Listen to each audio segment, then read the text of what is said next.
hit subscribe.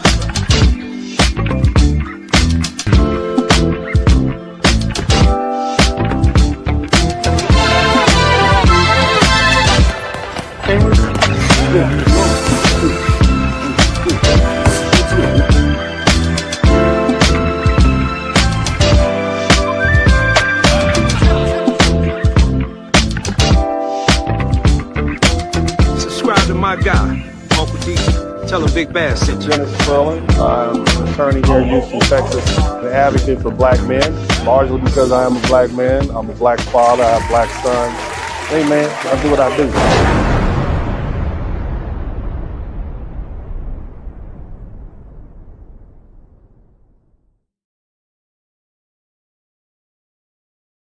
Ask us why black men would vote for Trump. Ask yourself why the Democrat Party has become so out of touch with the very people who have been your most loyal supporters for decades. If Trump, with all his baggage, is looking like a viable alternative, that's a sign that you're seriously failed us. And here's the thing, I want you to understand something. I also want to say that Hey y'all, come look at this. So if you don't mind, just for a second, I'm going to speak to y'all directly.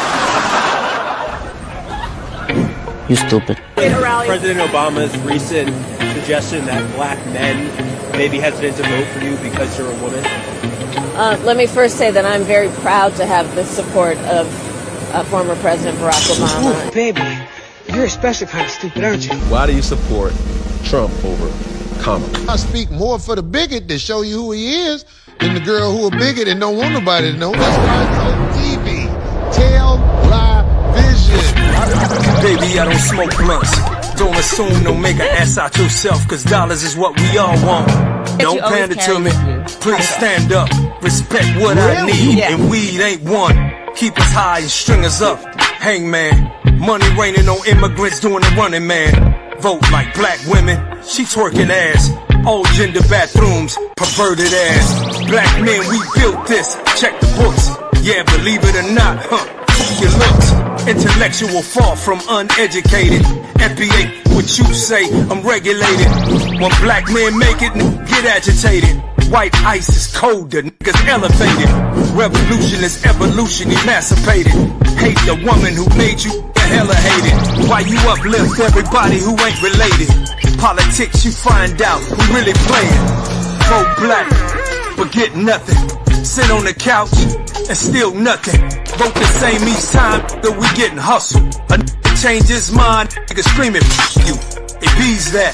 So tell your mama and tell Kamala to tell Michelle Obama. President Barack Obama.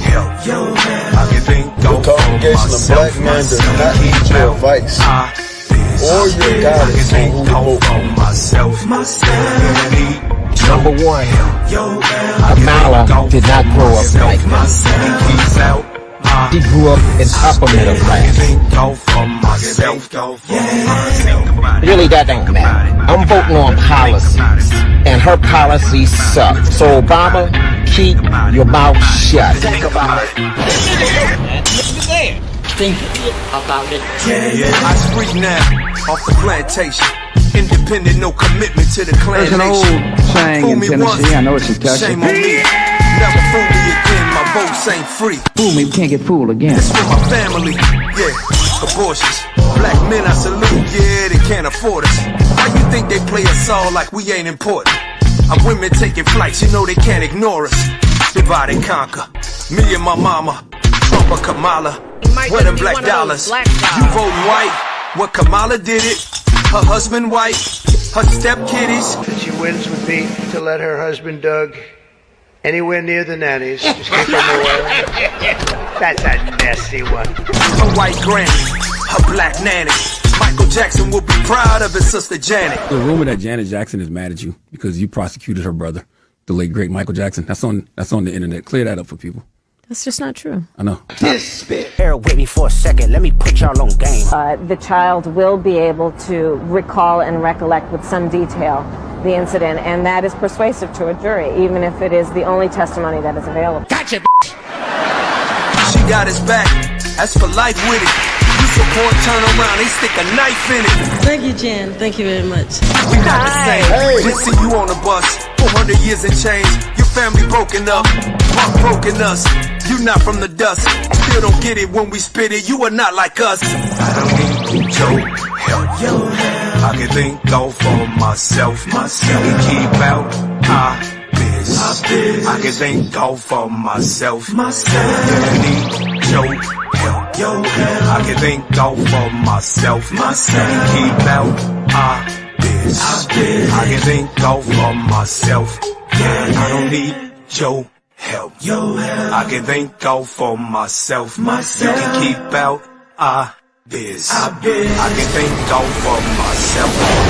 When you look at President Barack Obama's political behavior in the White House towards African Americans, I cannot, in good conscience, want any African American boy to emulate the neglect that their president has shown for African Americans.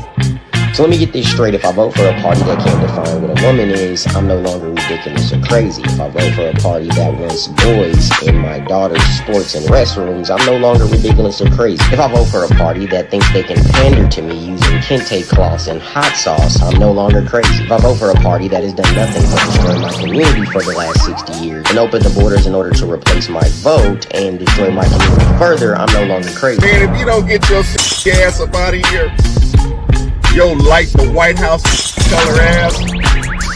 So Barack Hussein Obama, kiss our all them signs that say black voters, that was very offensive. That was very racist. And I'm gonna say that. That was very racist. If it was Donald Trump and he had signs up that said black voters, literally CNN would be spinning that all damn day calling him a racist. Respectfully, President Obama, what you said is not acceptable. Is it possible that the only reason some black folks may not be inclined to vote, or they may be a bit disenchanted, or dare I say may even be willing to go as far as voting for Trump, is it possible that it's policy as opposed to misogyny?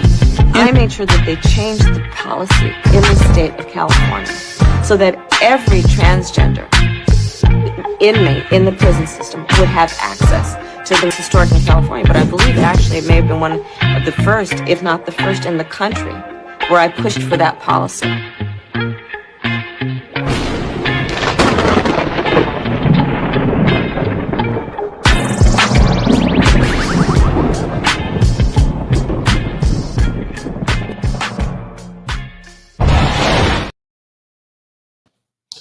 What's up, everybody? Welcome to the broadcast. Big shout out to Urban Eagle. My brother, thank you for being the first person to contribute to the super chat. I'd like to give a shout out to all my people, man. Where are my members at? All my members make some noise so I can acknowledge you. You're the MVP. Shout out to Pooh Man 313, also the Ranch Mob. I want to thank my man, Mr. 43TX, also the Ranch Mob. Janetta, welcome back. Mark the Freelancer, welcome back. Greg Lisman Jr., big up, man. Simon TKO, shout out to you. Also, let me see who else we got in here. Very Little, welcome. Liliana, welcome. Look, all my memberships. Apprentice Eye, look, here's the thing. My reach is growing significantly. So all my members, what I'd like for you to do is if you have local businesses that you would like to promote, what I'd like you to do at the top of the show, make sure you put the business you want to promote, and I will either shout out the website or the phone number or whatever. And, we'll do that, man, because your membership has privileges, right? That's right. Shout out to Apprentice I. Welcome to the membership. William John, Random, Instadata, and then also Barry Little, Greg Lisman, and William Johnson, yeah, or maybe it's just something as simple as a birthday.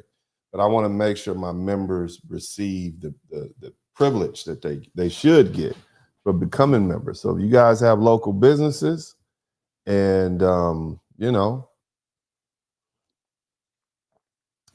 little good tea prepared by the missus, keep my throat clear. If you guys have businesses that you want to promote at the top of the hour, as soon as I come on, I'm going to make sure I give a big shout out to all these folks. And of course, Big shout out to all of the Wrench Mob. Yeah. I'm on Wrench Mob. Everybody who keeps the chat room over, let them talk. I'm not tripping. Let them talk. Let the people say what they have to say. But anyway, look, fam, I want to just welcome everybody to the chat room. And you saw the broadcast, and many of you are confused. Y'all don't know where's Uncle D coming from? Is he a Republican? Is he a Democrat? Nope.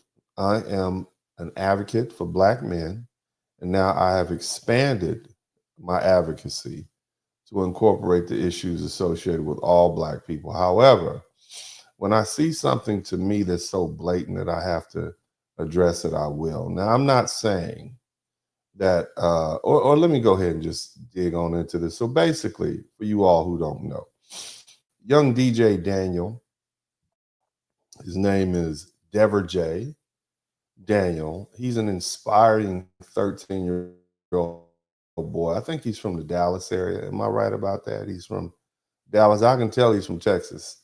I know that Texas accent, but I think he's from Dallas. And he isn't just known for his tough battle with brain cancer. He's also known for being recognized for his bravery, his big personality, his wonderful sense of humor. And since he was diagnosed in 2018, DJ had over 13 surgeries, each one of affecting him in different ways. But in his own words, he said they changed his personality 13 times. But, despite everything he's gone through, he remains full of life. He's always cracking jokes. He's bringing energy wherever he goes. And as you can see, DJ, who is a young foundational Black American boy, he's touched the hearts of all Americans across this country. And his biggest dream has always been to become a police officer. His dad, the oldest Daniel, has been his strongest supporter. And he's been encouraging DJ to chase his ambitions. And I'm really proud of Dad, and I'm proud of DJ because of his passion for law enforcement. DJ has been sworn in as an honorary officer in many departments all over the United States, including the Texas State Troopers. And, it started with local police forces who recognized his courage. And before long, he was honored by law enforcement agencies from across the country. Now, DJ's journey, excuse me, you guys, DJ's journey,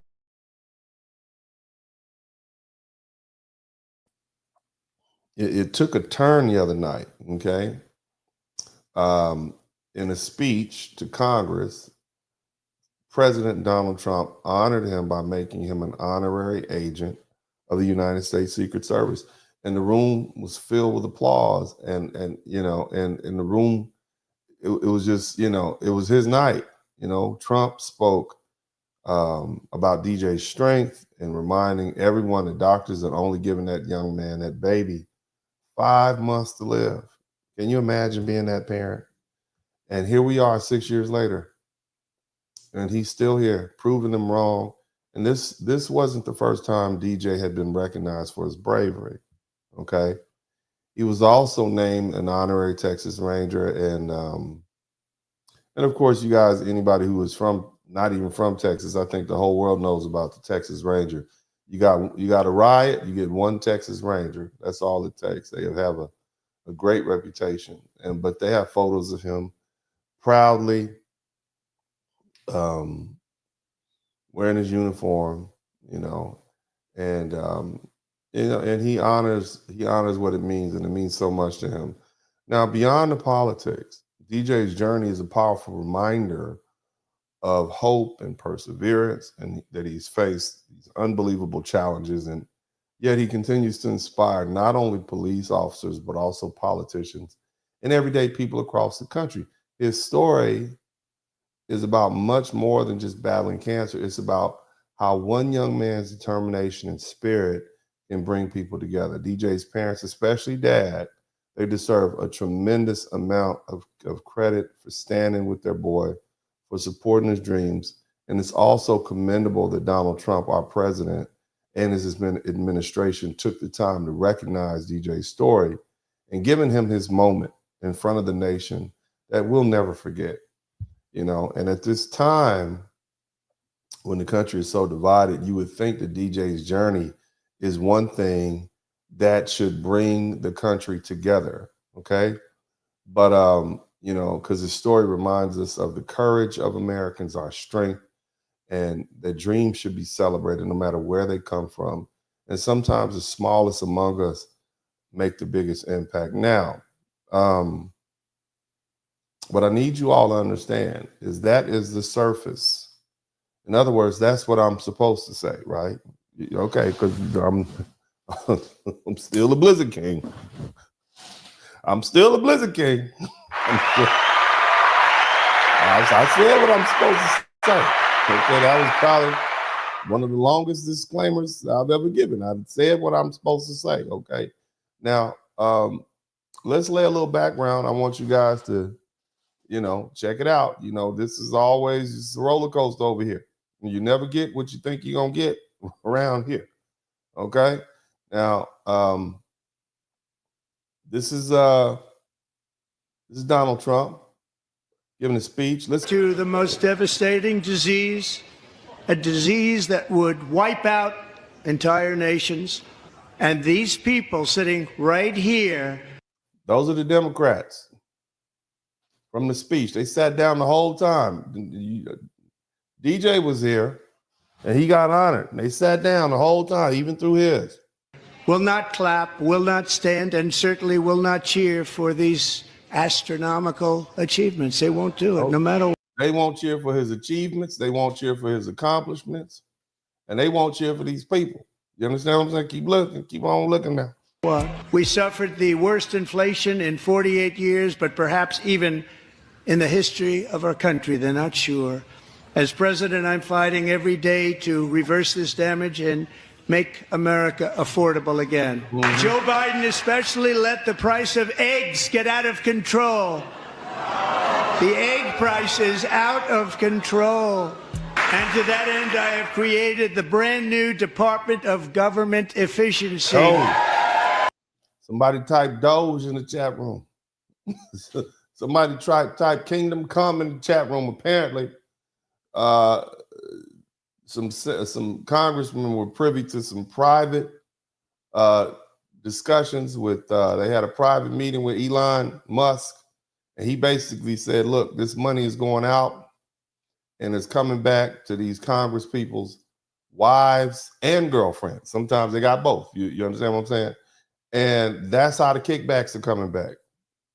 You see? He said on both sides of the aisle. The man said the other day, I could get unalive for this. It's getting real. This Doge is what's got us shaking in the boots. And the reason that they're the ones that's hollering the most right now, the reason they're screaming and hollering is because they want to be able to say, oh, well, Trump is prosecuting me. It's some sort of political prosecution because I was opposed to him early on in his campaign. No, it's because you've been getting kickbacks. Somebody typed kickbacks, and now you've been exposed. Praise Moses. Keep listening. Doge, which is headed by Elon Musk, who is in the gallery tonight. Because we are draining the swamp. It's very simple. And the days of rule by unelected bureaucrats are over. Just listen to some of the appalling waste we have already identified. $22 billion from HHS to provide free housing and cars for illegal aliens. $45 million for diversity, equity, and inclusion scholarships in Burma. $40 million to improve the social and economic inclusion of sedentary migrants. Nobody knows what that is. $8 million to promote LGBTQI+ in the African nation of Lesotho, which nobody has ever heard of. $60 million for indigenous peoples and Afro-Colombian empowerment in Central America. $60 million. April 2nd, reciprocal tariffs kick in. And whatever they tariff us, other countries, we will tariff them. That's reciprocal, back and forth. Since taking office, my administration has launched the most sweeping border and immigration crackdown in American history. The media and our friends in the Democrat Party kept saying we needed new legislation. We must have legislation to secure the border. But it turned out that all we really needed was a new president. I've been hitting him in the chest. I'm also working tirelessly to end the savage conflict. Now, just keep in mind, they sat down through all of this. They didn't stand up and this is understandable. These are political talking points that they probably didn't agree with, but they just sat down through all this. Today, I received an important letter from President Zelensky of Ukraine. The letter reads, Ukraine is ready to come to the negotiating table as soon as possible to bring lasting peace closer. Simultaneously, we've had serious discussions with Russia and have received strong signals that they are ready for peace. It's time to end this senseless war. If you want to end wars, you have to talk to both sides. My fellow Americans, get ready for an incredible future because the golden age of America has only just begun. It will be like nothing that has ever been seen before. Thank you, God bless you, and God bless. That's the president I voted for. Now, doing all of this foolishness. Yeah. Now, them sitting down, let me show you some, because people are going to be looking at this in a while and years from now. This is what was going on during the speech. You got Al Green, 77-year-old Al Green, waving his cane and threatening folk with his cane and such. Okay. You see what I mean? Look at him. He got put out. My frat brother got put out. You getting put out, Al? Get on out of there, baby. Come on now. Come on, frat. Grab your coat. Get your hat. No, put your cane down now. Go on now. Go on. You don't want the George Floyd you out there, man. We don't want to see that on national. Get on out of there. Come on now. Come on. What you talking about? So this is what the Democrats were doing when he was making all these pronouncements. Keep in mind, Trump won an overwhelming majority. You lost. You lost. You ate tomato sauce. There's your girl, Jasmine Hot Girl Crockett, sitting in the third row. This is going on, and then they called old Al afterwards, and Al had a little something to say. This is what Al. Well, why'd you do that, Al? What's your problem?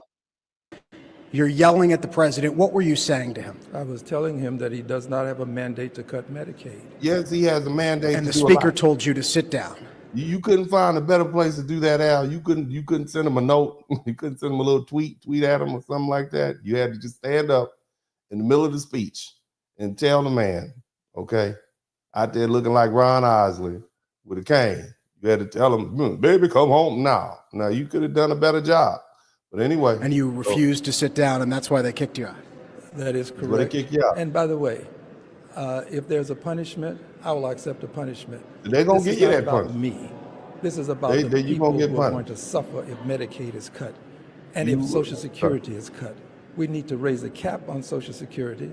We need to protect Medicare. And for God's sake, don't cut Medicaid. This is for poor people. Republicans have said that. I think what happened was you realized that what you did backfired, and now you're trying to say, well, it's about Medicaid. I think it was a little bit more about that. I'm just saying, but let's keep listening. They don't have any exact plans to cut Medicaid right now. It's not spelled out in their budget blueprint. Well, it doesn't have to be spelled out. It ain't even in there. Al, the man says not even in there. Now, what is your response? I think you just made that up, Al. That's what the little white fella said. I think you just made that up to try to save face. They don't have any exact plans to cut Medicaid right now. It's not spelled out in their budget blueprint. Well, it doesn't have to be spelled out if the budget blueprint requires them to make the cuts that they have said they're going to make. They'll have to cut it. They'll have to cut it. So you just assuming, Al. You just assuming. You making an ass out of you and me. That's what you're doing right now, Al. So you grasping to, oh man, I might have made a mistake. That's what it looks like to me, Al. Okay, I'm just saying.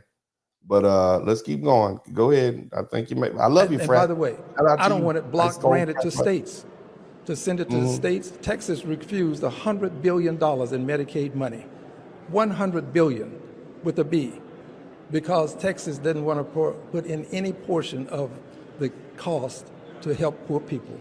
Leader Jeffries called for decorum. He called for a dignified democratic presence. Do you feel you were following his wishes by standing up and disrupting? I was following the wishes of conscience. Sir, you 77. You that big old age, that great big old age of 77. It's the way in which you have to conduct yourself. Now, for you all, not only is this my ice cold fraternity brother, and I love my brothers, but he is also my neighbor, my office neighbor. If you Google his address and my address, we are literally right next door to each other. And I met him a couple times. He's a decent man.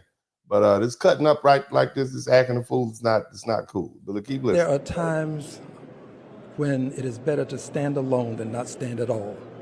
This president is doing everything that the American public asked him to do in a rapid fashion. That's what he's doing now. Disrupting the healthcare system.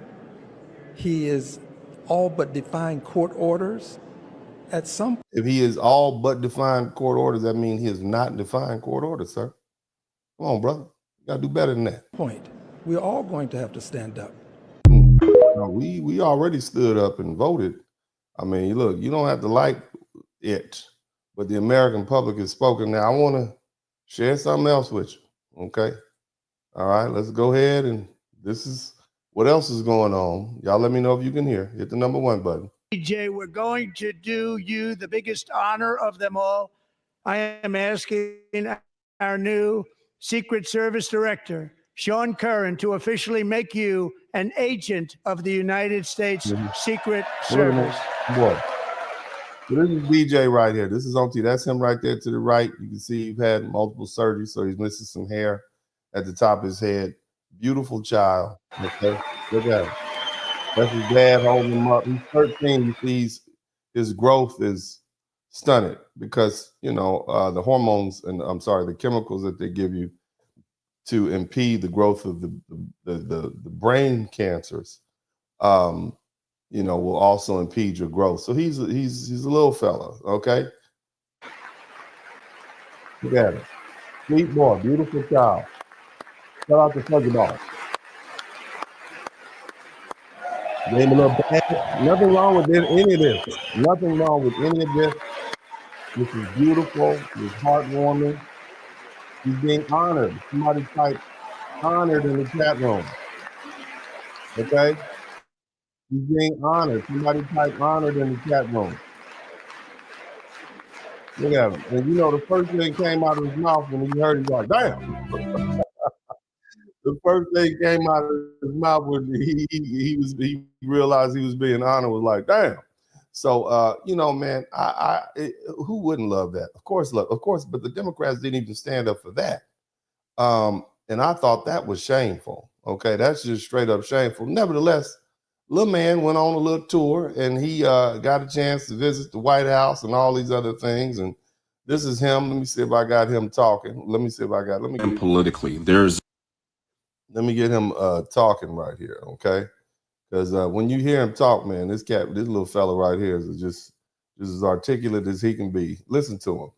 Craziest part, because my mom bathes me and my brothers all together, and out of nowhere I locked up, and then my dad was calling my name, and Now I just want you to know this boy is 13. He got a whole mustache. Okay. He might be 13, but he looked like he going on about 45. Okay, listen how he talk. Listen how he talk. Started going to the slow thing, and he said, "Stop playing with me." And I then I started to act. I ain't gonna lie, I started to act slow. And then as soon as he said that, we was speeding all the way, running lights, going to the hospital. And then next thing you know, I was seizing on the table. They said, "No, we gonna have to go in his brain tonight." Ever since then, I had 13 brain surgeries, and that's how many times my personality has changed. And that's something that you don't hear from a terminally ill child. No. They had 5 You don't sound like a child. You sound like a grown-up. But go ahead. Keep on going. months to live. I'm going to keep on going until my gas tanks run out. And that's when God... I'm going to keep on going. Don't even sound like you about 48, 49. I'm going to keep on going till my gas tank run out. Keep on going. God calls you home. You never know when God's going to call you home. I wouldn't be here if... You do know that. You too young to know all these sayings. Who have you been talking to, sir? Never know when God's going to call you tank on home. You never know. It wasn't for my dad. I know he's pretty proud of me, and I'm pretty proud of him too. And I'd like to thank President Trump. catch that. For my I'm pretty dad. proud of my dad. I know he's pretty proud of me, and I'm pretty proud of him too. And I like to thank President Trump, because if it wasn't for him, I wouldn't be here today. Oh man, sweet boy. I mean, you gotta love that. I mean, that's an inspirational story. And you know, here's him talking again. I want you to check him out. I'm gonna be honest with you. God didn't put you on this earth to like people. He just put you here to live. Listen. Well, I'm just gonna be honest with you. God didn't put you on this earth to like people. He just put you here to live your life. Yeah, you think your friends are gonna be jealous? Pretty much, and I'm pretty sure my girlfriend gonna be jealous. Your girlfriend. She ain't gonna be. I say you can't. I'm gonna be like you. I'm gonna be like you gonna have to hit the road jacks.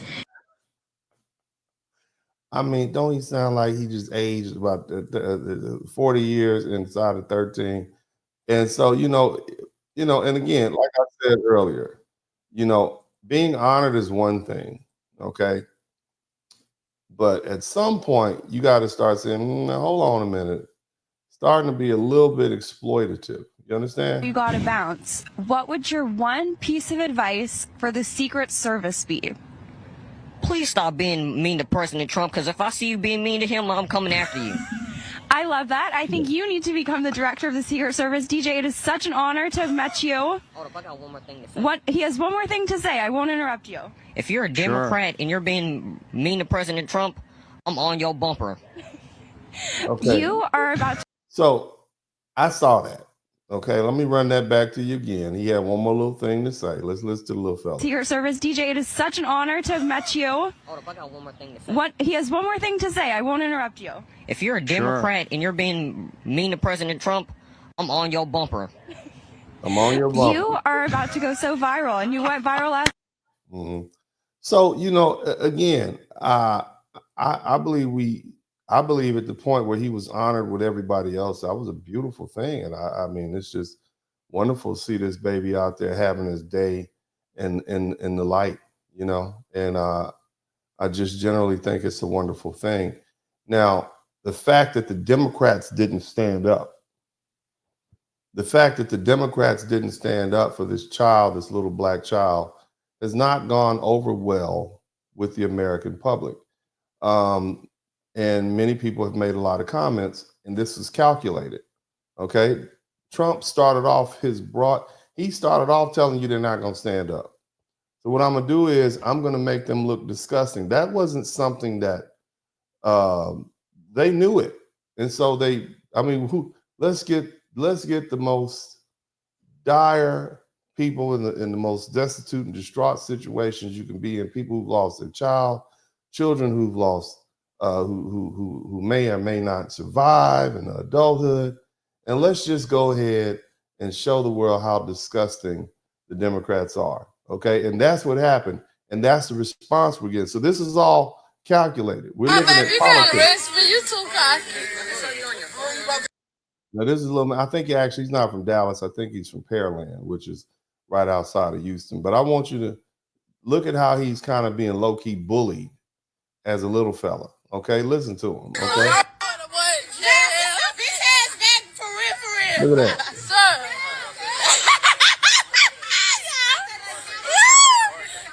You might just be playing with him. You know. You probably just playing with him. You said arrest us, just teasing him, harassing him. You know what I'm saying? So you just saw that. His own people with the same skin color are making fun of him, laughing at him, recording him, really just trying to embarrass him and make fun of him. Well, that's what people do. That might be his little baby girlfriend. You know, he said he had a girlfriend. That might be her harassing him with his little uniform. That's what people do. Now let's fast forward into time and let's see this. I'm going to do you the biggest honor of them all. I am asking our new Secret Service Director, Sean Curran, to officially make you an agent of the United States Secret Service. Damn. He said, damn. Did you hear the little man say, damn, damn? All right, let's do it. Okay. Now, aside from, again, my thing is like, I don't know if that was a deal, but it's other people. It's the Democrats who get to stand up to them. Let's see, shout out to Randy Hill. There is zero reason why you sit down and you don't show respect to the young black boy that had cancer. Not only that, I see videos of young black girls making fun of the boy because he wants to wear a police outfit. Look, we're not gonna make this a black man black. Let's not let the gender work. Them little girls was just teasing him.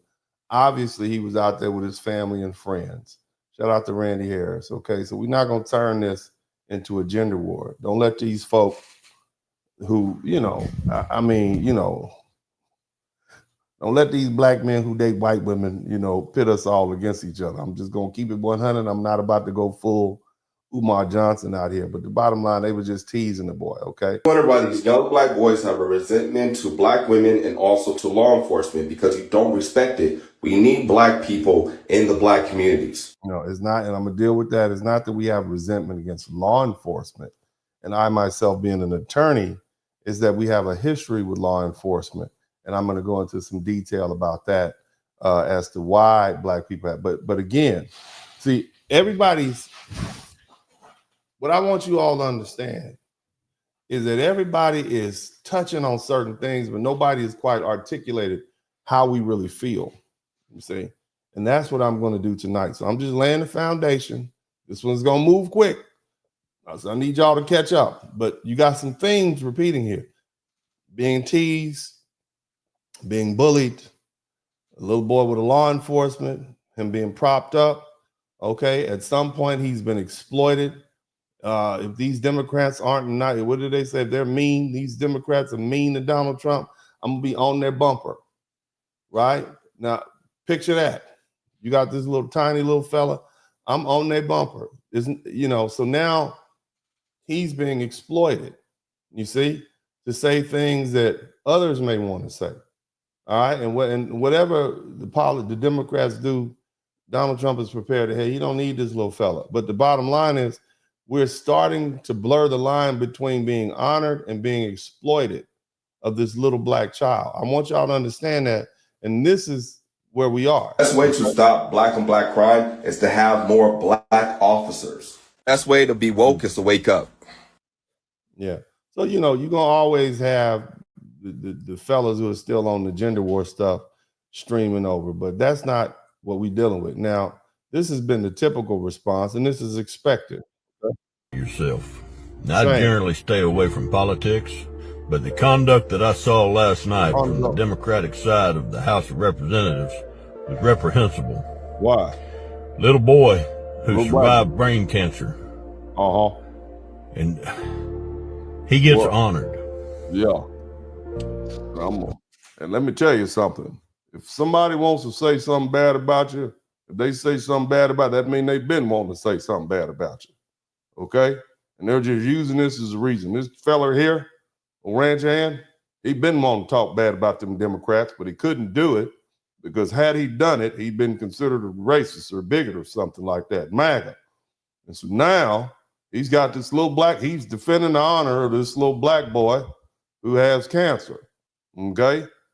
That's what he's doing. So you can't call him a racist or a bigot or anything because he's attacking the Democrats because they are attacking this little black. They wouldn't stand up with their sad selves. Oh, Al Green. Huh. Who's he? Was he injured or something like that? And what do y'all do? Y'all sit with your hands under your legs to keep from clapping. Keep from clapping. It doesn't matter what side of the fucking aisle you sit on. Language, sir. When a little boy or a child or anybody gets honored like that, you give them the accolades they deserve. Give them the accolades. And you feel accolades. I'm ashamed that I was ever a part of the damn Democratic Party. Well, when they were with Dixie, I was part of them. And then, when it got a little off, I just decided to come on over here to the Republican Party. But go ahead. Finish, sir. Finish. To be a long time ago. I was a registered Democrat. Back in the 60s, back when they were Dixie crap. Not anymore. Go ahead. Go ahead, Wyatt. Go ahead. What y'all did last night just made my stomach churn. You all did. You black, what you Democrats did last night. I love all of you. I truly do. I'm sure. Some of you need to straighten the hell up. They do. They do, God darn it. They do. Dagnabbit. Now, a lot of people have more stuff to say, man. Let's keep listening. Tired of you, demos. I'm so tired of you, rhinos. Won't you please hit How long just as soon as you can. how long did it take you to make this song? How long did it take you to make this song up, baby? Do really? You just gonna just take Al Green's song and just butcher it like that? That's how long did it take you? 5, 10 minutes? Go ahead. Elon Musk is showing us how our taxes have been spent. He's trying to go viral. I know. Y'all live it because he's hindering your traffic. Trump would have you sing that, okay, in the middle of the World Series next year. Keep playing. You want to make it. You're gonna be up there. You made this song. You better get your little lyrics patent. They're gonna be singing it to you. I mean, your feelings gonna be hurt when they steal your little song. Go ahead, baby. Again, and he's hindering your laundering, and he's showing y'all ass.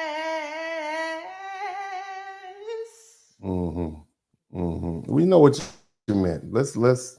We know what she meant. Okay. All right. Let's hear what this brother say. Go ahead, brother. Everyone, I'm Damian Jordan. Where was his decorum? Where was his decency? Al Green, Democrat congressman out of Texas, make no mistake, was escorted out. Make no mistake.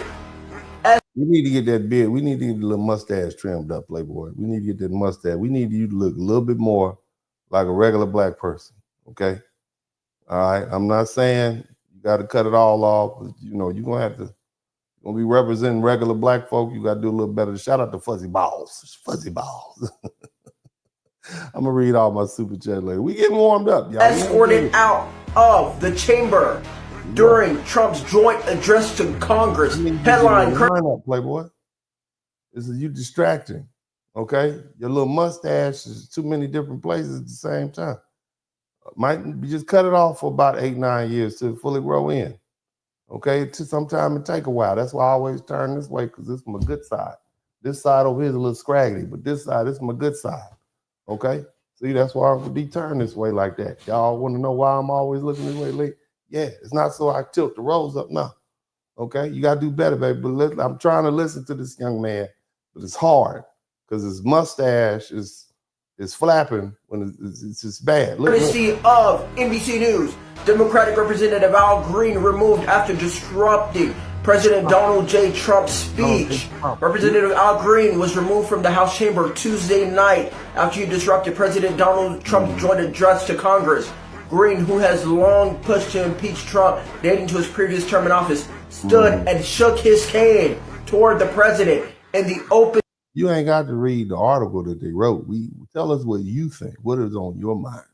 And see, again, this is why it's hard for black folks to embrace what we call the Republican Party, which really is just conservative values, because we got these sort of black folk representatives. We're like, man, we ain't trying to be like that dude. Dude, like a little corny. Shout out to Brian Courtney. You see what I'm saying? You like, but I mean, let's let him finish talking. Okay, but what happened to your sleeves? That's another thing. Where are your sleeves? Opening minutes of his speech. Opening minutes. Where's the decorum? Where's the decency? Where's the respectability? It was shameful. It was a shameful display. You can't just go on Fox News and then say the same thing they say. You got to talk to black people like black people talk to each other, sir. Okay, I'm just saying, sir. I mean, you know them little 1960 singers. It looked like he ready to grab, woo, like he got a pompadour or something like that. Anyway, let's go ahead and go. It was disgraceful. I'm sorry. It was a shameful display. You're an elected representative. You have to have decorum, and he should know this. He should know this. Man is auditioning for the only congressman or congresswoman removed from the chamber. He could not contain his anger. I know. There are venues. I know, from brother. Congress last night. He should just be removed from the from the meeting like he was. He should be done what they did to the Republican. They should remove him from Congress. Because there is something really wrong with not just with purposely doing what he did.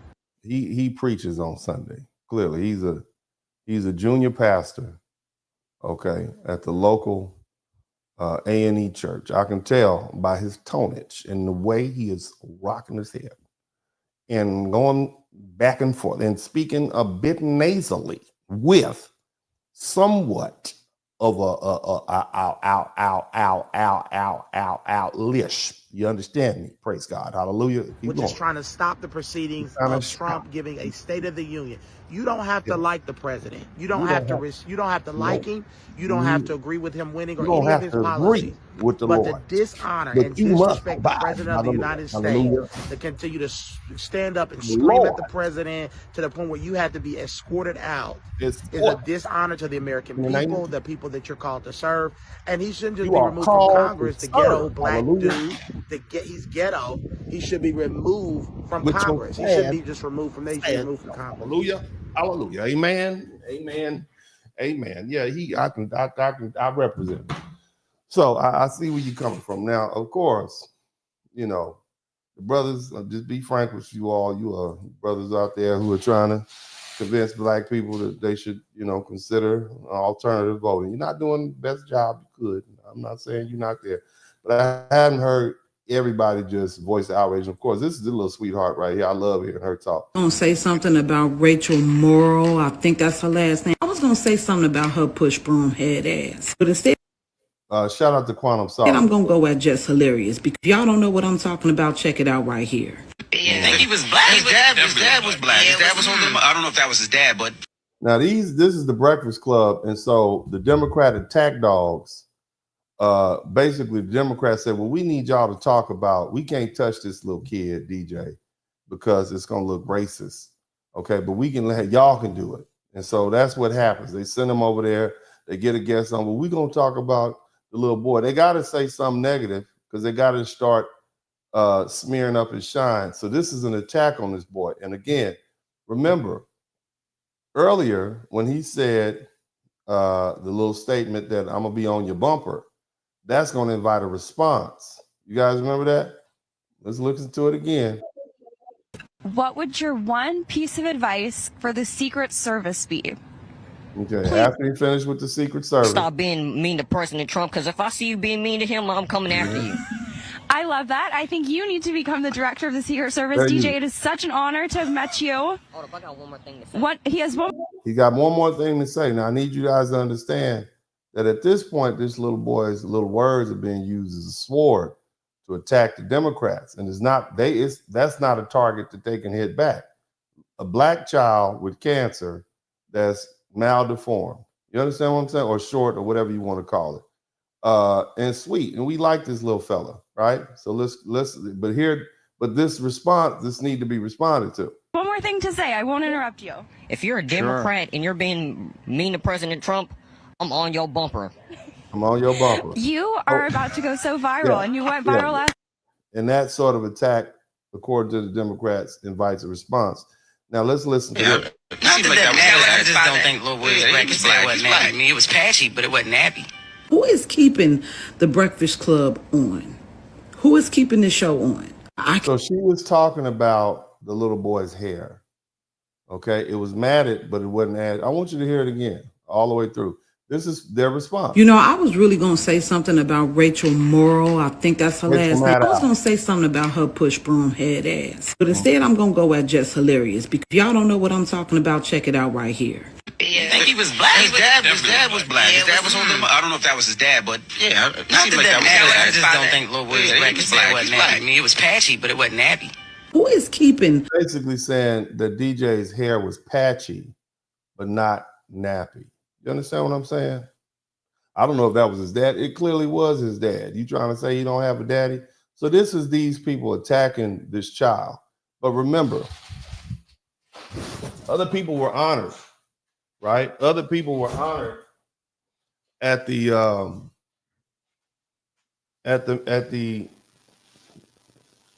speech. But why is it they're attacking this child? It's not necessarily just because he's a black child at all. I would say it's because he is being used at this point. You understand what I'm saying, family? And it's really nuanced and it's very early on. But by the time I finish with this broadcast, you'll see. Now we're gonna let Lil Mama cook. Shout out to Pretty Realist. The Breakfast Club on. Who is keeping this show on? I cannot wait till I hear the words that The View and The Breakfast Club are canceled and all of y'all asses is out of a job.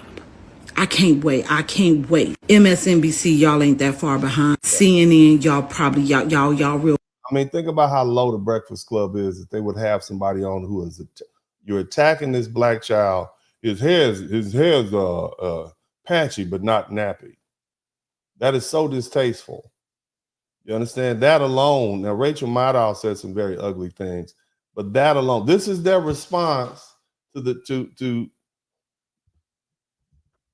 the Republicans providing an opportunity for DJ to be a sword on behalf of them against the Democrats.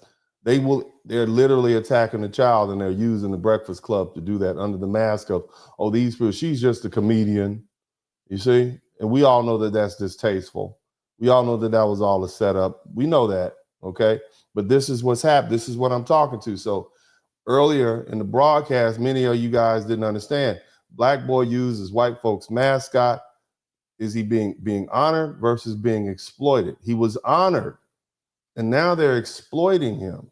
You see, we ain't got there yet. We got a ways to go. But let's let our sister cook. Y'all real close too. The fact that Just Hilarious, no edges having ass, thought it was okay for her to say something about that little boy who was 13 years old, has had 13 surgeries. She missing hair in the front of her hair because she's wearing another motherfucker's hair is beyond me. Beyond me. Typical activities from hyenas.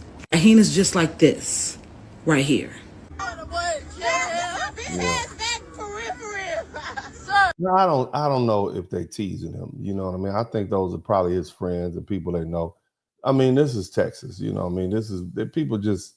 I don't know, but you know, we'll let it. He's there with his people. Somebody's filming it. He's just having a good time. But we'll let it keep going. I don't know that. Could be. I don't know what community that you all represent. You don't represent the community that has strong, melanated women who stood for standards, who stood for femininity, who stood for compassion, who stood for strength, who valued themselves, who valued their family, who valued children, who valued their country, and who valued their people. Bitches don't stand for anything. This party is about to take all y'all asses right to hell with them. All of y'all. Because that was uncalled for. When your hairlines start back here. Always you females with these Stephen A. Smith hairlines. You and Joy Reid. You might want to take a lesson from Joy Reid with them edges now. Because a life with no edges is a life on the edge. Now, just as a recap, I want you to read the caption of what was said here. Okay, what did Just Hilarious just say to make a Pretty Realist go all the way in on her? Okay, let's look. Who is keeping it? We're gonna read it. I don't know if that was his dad, but Just Hilarious insult child with cancer. His hair was patchy, not nappy. That's what they said about this baby. Okay. Now listen to yeah, I just don't think little boy was black. I mean, it was patchy, but it wasn't nappy. It was patchy, but it wasn't nappy. Now again, why did that happen? Why would they say that? Because this is the response. Director of the Secret Service, DJ, it is such an honor to have met you. Hold up, I got one more thing to say. He has one more thing to say. I won't interrupt you. If you're a Democrat and you're being mean to President Trump, I'm on your bumper. I'm on your bumper. You are about to. All right. So now, and I think, some of you all, we knew, look, at some point, like, hold on a minute. Why do they got this little boy out here, going extra with this? You see what I'm saying? Now, let's talk a little political shit. It's common sense to me, right? We recognize DJ Daniels, and it was touching. But it was also a bigger political strategy. See, Trump and the Republicans used DJ's story along with the tragic deaths of Laken Riley, Jocelyn Nungare, I think it's Nungare. I know you notice Trump never said her name, Nungare, because it's hard to say, and he didn't want to say it on in that open mic, in that open forum, because they would have been clowning him for days for that. He could have at least practiced, blah, blah, blah. You know, they'd have been trying to clown him. But I think it's Nungare, Nungare. But nevertheless, he used that to send a strong message about the failures of President Biden's policies. And at the start of the speech, Trump made a very bold statement. He said, no matter what I do, even if I found a cure for a disease that would save the world, none of the Democrats in the front row would stand up and clap. He said that from the outset. I played it right here. And see, this was more than just a dig at his opponents. He basically set the stage for what was to come.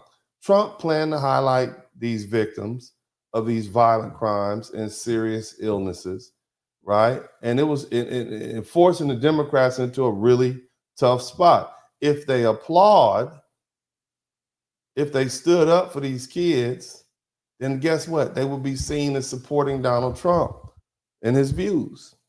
And that would have further alienated their base, and that would have been going against their whatever code of resistance. And if they didn't, they would look cold and uncaring, which is what they look like, right? And so when Trump made DJ an honorary Secret Service agent, and keep in mind, the Secret Service basically saved Trump, you see? So he got a special relationship with them. It was a very powerful moment, but it also served another purpose. See, Trump knew that the Democrats were unlikely to stand and applaud, and he used this to make them look bad.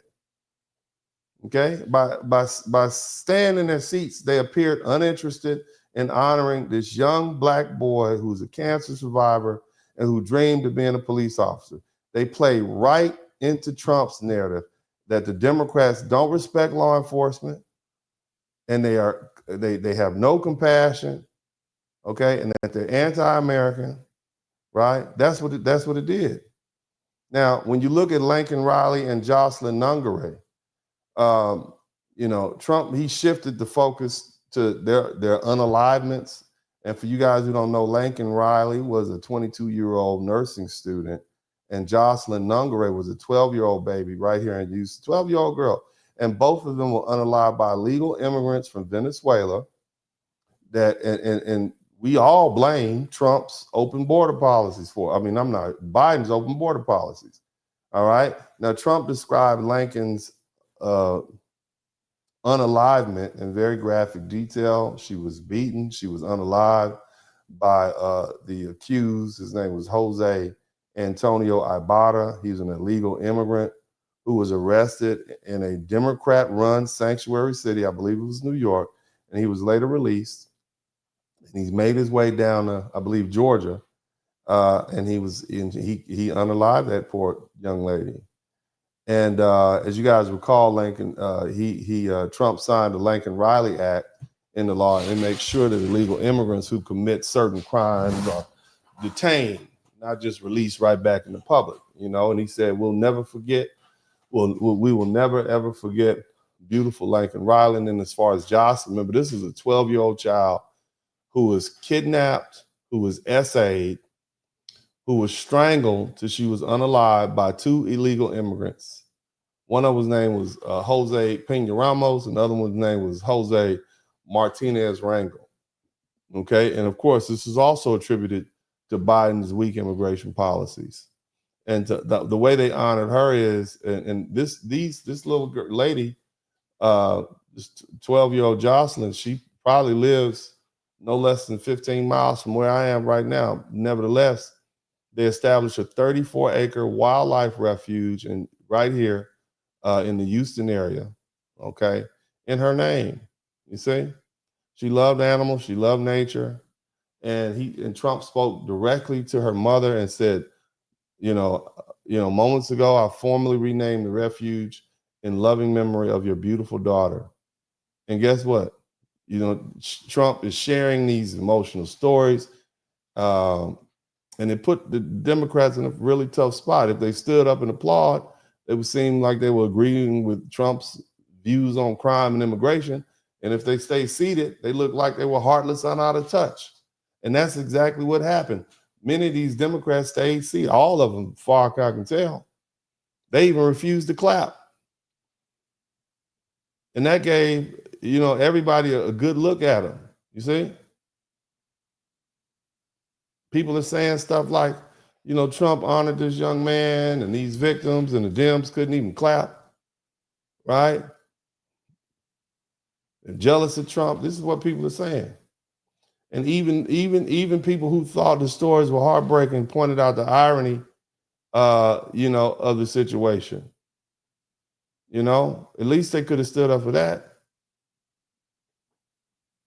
And see, here's the cold part about it. Democrats couldn't just quietly sit. They decided that was the place they wanted to fight back, and that made them even look worse.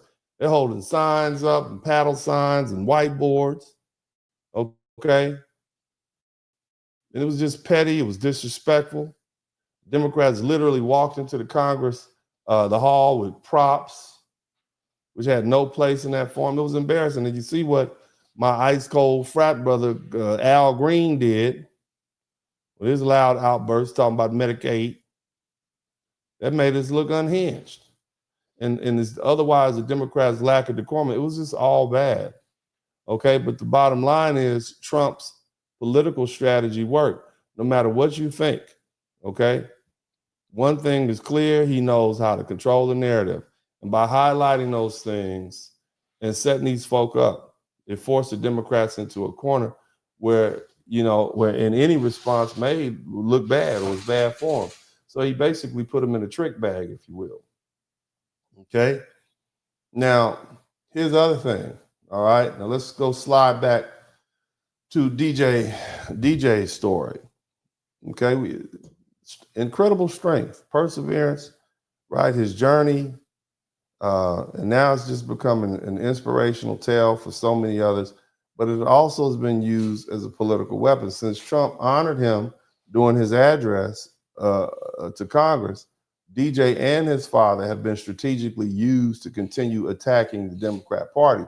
DJ himself said specifically, he started calling the Democrats out, warning them if they're not nice to Donald Trump or if they're mean to Donald Trump, he's going to be on their bumper. And his dad, Theodius Daniels, he's taking a firm political stance against MSNBC host Rachel Maddow. He basically told her, he's quoted telling her to shut your mouth. You understand what I'm saying? After she criticized Trump's use of DJ during a speech. You see, and these moments have been widely shared in conservative media, and it reinforced the idea that the media and the Democrats are mean-spirited and unwilling to celebrate DJ's achievement simply because Trump involved. Now, specifically, Rachel Maddow and Nicole Wallace, they just jumped on this without even thinking. They just fell deeper into the trap. Maddow called the moment disgusting. So think about that. She claimed that Trump was making a spectacle out of praising a young boy who had survived cancer, okay? She suggested that Trump had nothing to do with DJ's survival and accused him of using DJ's battle to make himself look good. Yes, that's exactly what he did. And by you pointing that out, you look bad. And so you knew what the trap was and you too stupid not to, you walked into it. You see what I mean? And then there's another lady named Nicole Wallace. This woman connected DJ's dream of becoming a police officer to the January 6th, 2021 Capitol riots. She acknowledged that she was happy for DJ, right? But then she said this. She said, I hope he never has to defend the United States Capitol against Donald Trump supporters. And if he does, I hope he isn't one of the 6 who lose their life via unalivement, self-unalivement afterward. They just they shouldn't have done that. You see? I mean, that was a shocking and unnecessary leap of logic. And basically, she effectively used DJ's moment to bring up one of the most controversial topics in America, well, in Washington, D.C. Most Americans don't give a darn. But I mean, suggesting that DJ could one day be forced to testify against Trump and supporters who carried out the riot, you know, that's just crazy. You see what I mean? And of course, they're receiving backlash, you know, not just from, you know, conservatives. And it's been harsh and personal. They're telling them that you need to, they say you need to be sincere about having your reconstructive surgery. People are calling her the C word, you know, rhymes with runt, starts with C. You know, and other people compared Trump's recognition of DJ to work done by a Make-A-Wish Foundation. Like, what's wrong with this, right? And criticizing that moment, it just makes MSNBC and those Democrats look heartless. But here's the thing. See, by criticizing Trump for honoring DJ, Maddow and Wallace and all these other folks, they walked straight into a political trap. Their comments were immediately framed as attacks on a child who has battled brain cancer, specifically an attack on a black child.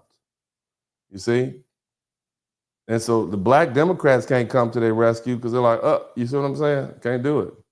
You know what I mean? It was a trap. You know, it was a trap. And rather than having legitimate concerns about the political exploitation, nobody cares about that. And what this did was this whole reaction is solidified Trump's strategy, and and his team used DJ's story as a shield. He did the rest of the folk like that too. I want you to understand that, because see, basically he put them in a no-win situation, right? It's an impossible position when it comes to DJ Daniel and the other victims Trump highlighted in his speech. Any attempt to call out political exploitation of these stories is going to be framed as an attack, and on DJ especially. And if the Democrats speak out, pointing out that Trump and the Republicans are using DJ for political gain, they'll be accused of being bitter, heartless, and trying to rain on DJ's parade. And the narrative will shift from discussion on political exploitation, all right, to an accusation that the Democrats refuse to celebrate a brave cancer survivor simply because Trump was involved, because Trump celebrated him. You see what I mean? Now, on the other hand, if the Democrats remain silent, then Trump and the Republicans continue to control the narrative. And this moment is going to be used to further highlight what conservatives and most folk call is Joe Biden's weak administration and his horrible policies. Now, here's the thing. What I want to talk to you all about this. While everybody wants DJ to have his moment, okay, we can't ignore the clear exploitation taking place. I'm just talking to my foundational Black American folks. Listen to me. All right. DJ is a young African-American boy who's battled a devastating disease in the form of brain cancer. And it's already taken so much from him. His supporters want to see him enjoy this moment. Okay. Because we know that this little boy may not have a long life left. We know that, don't we? Right? But that does not change the fact that his story is being used as a tool to attack a political opponent. The same can be said for families of Lincoln Riley and Jocelyn Nungary, who were grieving their daughter's tragic deaths when they were brought into Trump's speech. And these victims and their families are being used not just to share their stories, but to deliver a political message that supports the Republican policies and tear down the Democratic one. That's what's being going on. And this is the harsh reality of modern politics. Even the most heartbreaking personal stories can be turned into political weapons to serve an agenda. That's why they have a saying, you never let a good tragedy go to waste. You never let a good tragedy, that's one of the political hallmarks. You never let a good tragedy go to waste. Now, here's the thing. All right? Beyond the political spectacle of DJ's recognition, there's a deeper, more unsettling dynamic at play. Basically, what I'm saying is they're using DJ as a mascot. And when I say mascot, I mean a black mascot, a symbol that serves a purpose beyond its own individuality. DJ is a small stature black boy with a little mustache who speaks with maturity and has a sharp wit of a 45-year-old man. And clearly he has spent a lot of time around adults, absorbing their speech patterns and wisdom, and his Southern Texas accent and his charm and his humor make him endearing to the audience. But they also play into a long, troubling history of how black mascots and people with physical differences have been used to reinforce ideas of white superiority. Now, I know y'all like, hold on, Uncle, how'd you get this out of that? Just hang in there, baby. You're going to learn a lot. You understand? Historically, black people, especially those with disabilities or physical differences, have been used as mascots to entertain, amuse, or symbolize certain ideas and uphold white superiority. Unlike Lake and Riley and the other victims of what of the Democratic policy failure, DJ is being positioned differently. Okay. Riley and the others were, they were politicized, but none of them were turned into mascots. Somebody pointed out Gary Coleman, Webster. That's exactly right. And the reason I believe it is because DJ is a small black boy and he fits into a more familiar and historical archetype. Shout out to Alexander Ruffin. Thank you so much, fam. I'm going to definitely read your super chat later, and I'm going to give you a big hand clap, but I want to continue this thing because I think we need to talk about this. And it is a beautiful thing to have this young man honored, but I don't want him to be exploited.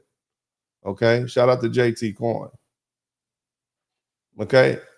See, he's not just a victim. He's a character, a performer, a mascot for this particular political narrative put forth by the Republicans. And see, and this pattern of exploitation, it's not new.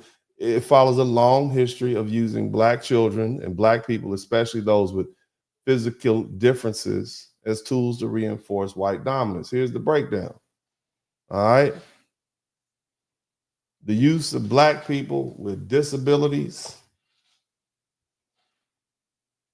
or physical differences as mascot, it goes back centuries into the lines with white supremacy ideology. It dehumanizes and exploits marginalized people. This practice is taken on various forms throughout history. Often it's under the guise of entertainment or a spectacle, or even being a benevolence, which is what you saw when we talk about people like Gary Coleman and Webster. Remember Webster, the movie Webster? No, the television show Webster. Huh? Y'all remember that? Remember that? They had this little boy and he was adopted by this rich white benefactor. You see what I mean?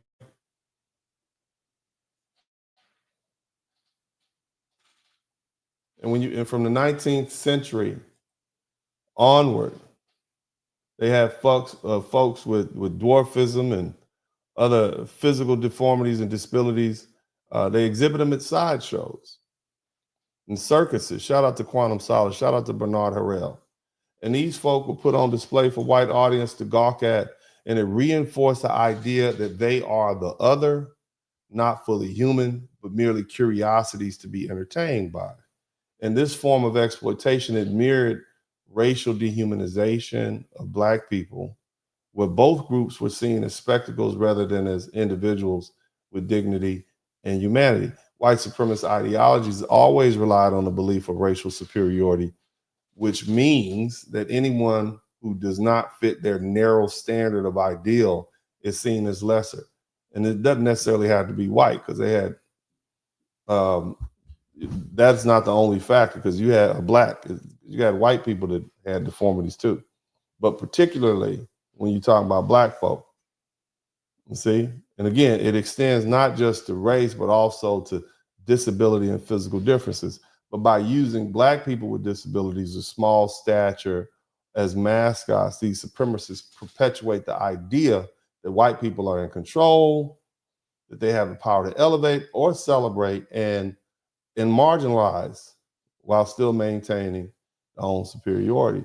And this pattern is deeply ingrained in American history, and it appears in media, it appears in politics, it appears in social structures, you know, that those that exploit marginalized groups while pretending to honor them. And see, that's what we see. See, in popular culture, Black people with disabilities are or unique appearances. They've often been portrayed as comic relief or sideshows or symbols of wisdom, right? That's what you see from DJ. He's a symbol of wisdom. You see what I mean? And they serve these white protagonists. And they are often seen as wise beyond their years. Haven't we seen that before? Speaking in a way that amuses and impresses white audiences, right? It talks. Somebody type "it talks" in the chat room. They're non-threatening, right? DJ's never going to be a big Black man that's threatening anybody. You understand that? So he can be celebrated without challenging white dominance. And they are often used as props to reinforce white virtue, allowing white folk to look as benevolent, heroic, because we lifted this poor Black child up, this child who has cancer. You understand what I'm saying? And so DJ's role in Trump's speech, it fits the same historical pattern. It's not just a young cancer survivor being honored. He's a symbol being used to tell a larger political story. Now, I need you all to understand something. Okay? This thing called white supremacy is all in white people's heads. So it's very fragile. And it constantly needs to be reinforced because they're constantly having that torn down. They're constantly running their delusions, their bubble is constantly being burst. Okay, and this is why they have to literally change science, history, facts even. This is why you have all these pseudoscientific theories that dehumanize Black folks. For instance, there was a gentleman named John H. Van Irving in the 19th century. He was a physician who promoted ideas of Black inferiority by misinterpreting physiological differences just to justify slavery and white supremacy. Oh, these Black people, they have large heads, which means they're not as smart. Oh, their men have these large penises, which means they're, over-sexualized. You see what I'm saying? Just making up stuff. This is supposed to be a physician. Hell, any of you all these days would have more information about the human anatomy from an 8th grade biology class than most of those folk back then. You understand what I'm saying? But it's necessary to sustain these narratives, these white supremacist narratives that truly are just made up. And see, it's a deliberate effort to distort and erase. Look at how they erase Black history. One of my favorite examples, right? Now we understand that the pyramids, are in Africa, right? But instead of giving Africans credit, they'll tell you the aliens came down to Egypt and built them, right? As opposed to acknowledging the ingenuity of African civilizations, these narratives serve to try to disconnect Egypt from its African roots, or Kemet, as they say. And they undermine the historical contributions of Black people. You understand what I'm saying? This is how far they have to go with it. You understand? And so when we compare that to what's going on right now, we look at this historical exploitation of Black people and those disabilities. You see, this is just feeding those notions. White supremacist groups and folk, they draw on these themes using imaginary imagery, I should say, and language that dehumanizes Black people, and to try to portray them as props. And DJ Daniel, look, he was honored, okay, with the other people, but with the exploitation, he's being used. You understand? He's being used now. It's one thing if they had hit it and moved on, but now that they got him attacking Democrats and stuff like that, and again, I voted for Trump for the past 2 times. I'm just calling it like I see it. But he's now been placed at the center of a political battle And so he's not just a victim, but as a character to reinforce these narratives by the conservatives or the Republicans, right? He's celebrated in a way that makes white conservatives feel good about themselves, much like the past instances of using black mascots to affirm white supremacy. So his role in Trump's speech was not the same as Lincoln Riley or Jocelyn Nungare's. While their stories were used to push policy, DJ's story is turned into entertainment, into a symbol, into a narrative of white benevolence. Okay? I need y'all to understand that. Okay? Part of DJ's appeal to Trump's audience is that he's a black boy who speaks in a way that aligns with conservative ideas. He praises Trump, he attacks the Democrats. This is what they're doing. He uses humor, and his wisdom is beyond his years. Y'all heard him. Listen to the little fella talk. He does not sound like he's 13. He sounds like he's 38. Listen to him. Part because my mom bathes me and my brothers all together, and out of nowhere I locked up, and then my dad was calling my name, and I started going to the slow thing, and he said stop playing with me, and I then I started to act, I ain't gonna lie, I started to act slow, and then as soon as he said that, we was speeding all the way, running lights, going to the hospital, and then next thing you know I was seizing on the table. They said nah, we gonna have to go in his brain tonight. Ever since then, I had 13 brain surgeries, and that's how many times my personality has changed. And that's something that you don't hear from a terminally ill child. They had 5 months to live. I'm gonna keep on going until my gas tanks run out. And that's when God calls you home. You never know when God's gonna call you home. I wouldn't be here if it wasn't for my dad. I know he's pretty proud of me, and I'm pretty proud of him too. And I'd like to thank President Trump, because if it wasn't for him, I wouldn't be here today. You see that? That boy sounds like he 13 going on 50. You see? When you look at his stature, you look at how he looks, you know, he's not threatening, you see? But nevertheless, you know, this is not an accident. It's the same dynamic that has historically been used to control and exploit Black people and, you know, to push a narrative. And what happened with DJ is not just about politics, it's about how Black people, especially those with disabilities or unique characteristics, have been used as mascots. I have some footage, not really necessarily footage, but some image. I think you all have probably seen this before. This is Gary Coleman. You guys remember Gary Coleman from Different Strokes? This was a show when I was young, came out in the 1970s. He is, I think, how old was he? Like 20 something years old on this photograph here, right? Non-threatening, little Black boy. What you talk about, Will? Is harmless, these sort of things, you know, wise beyond his years. It's the same thing. Now, you guys remember what happened to him in his older life when he got older? He was forgotten about. He went from being America's little darling little pet, you know, Black, you know, mascot to just being straight up forgotten about. What about Emmanuel Lewis? You guys know who this is? Emmanuel Lewis, he had a show. I mean, they used to literally carry this kid. They used to carry him around, okay?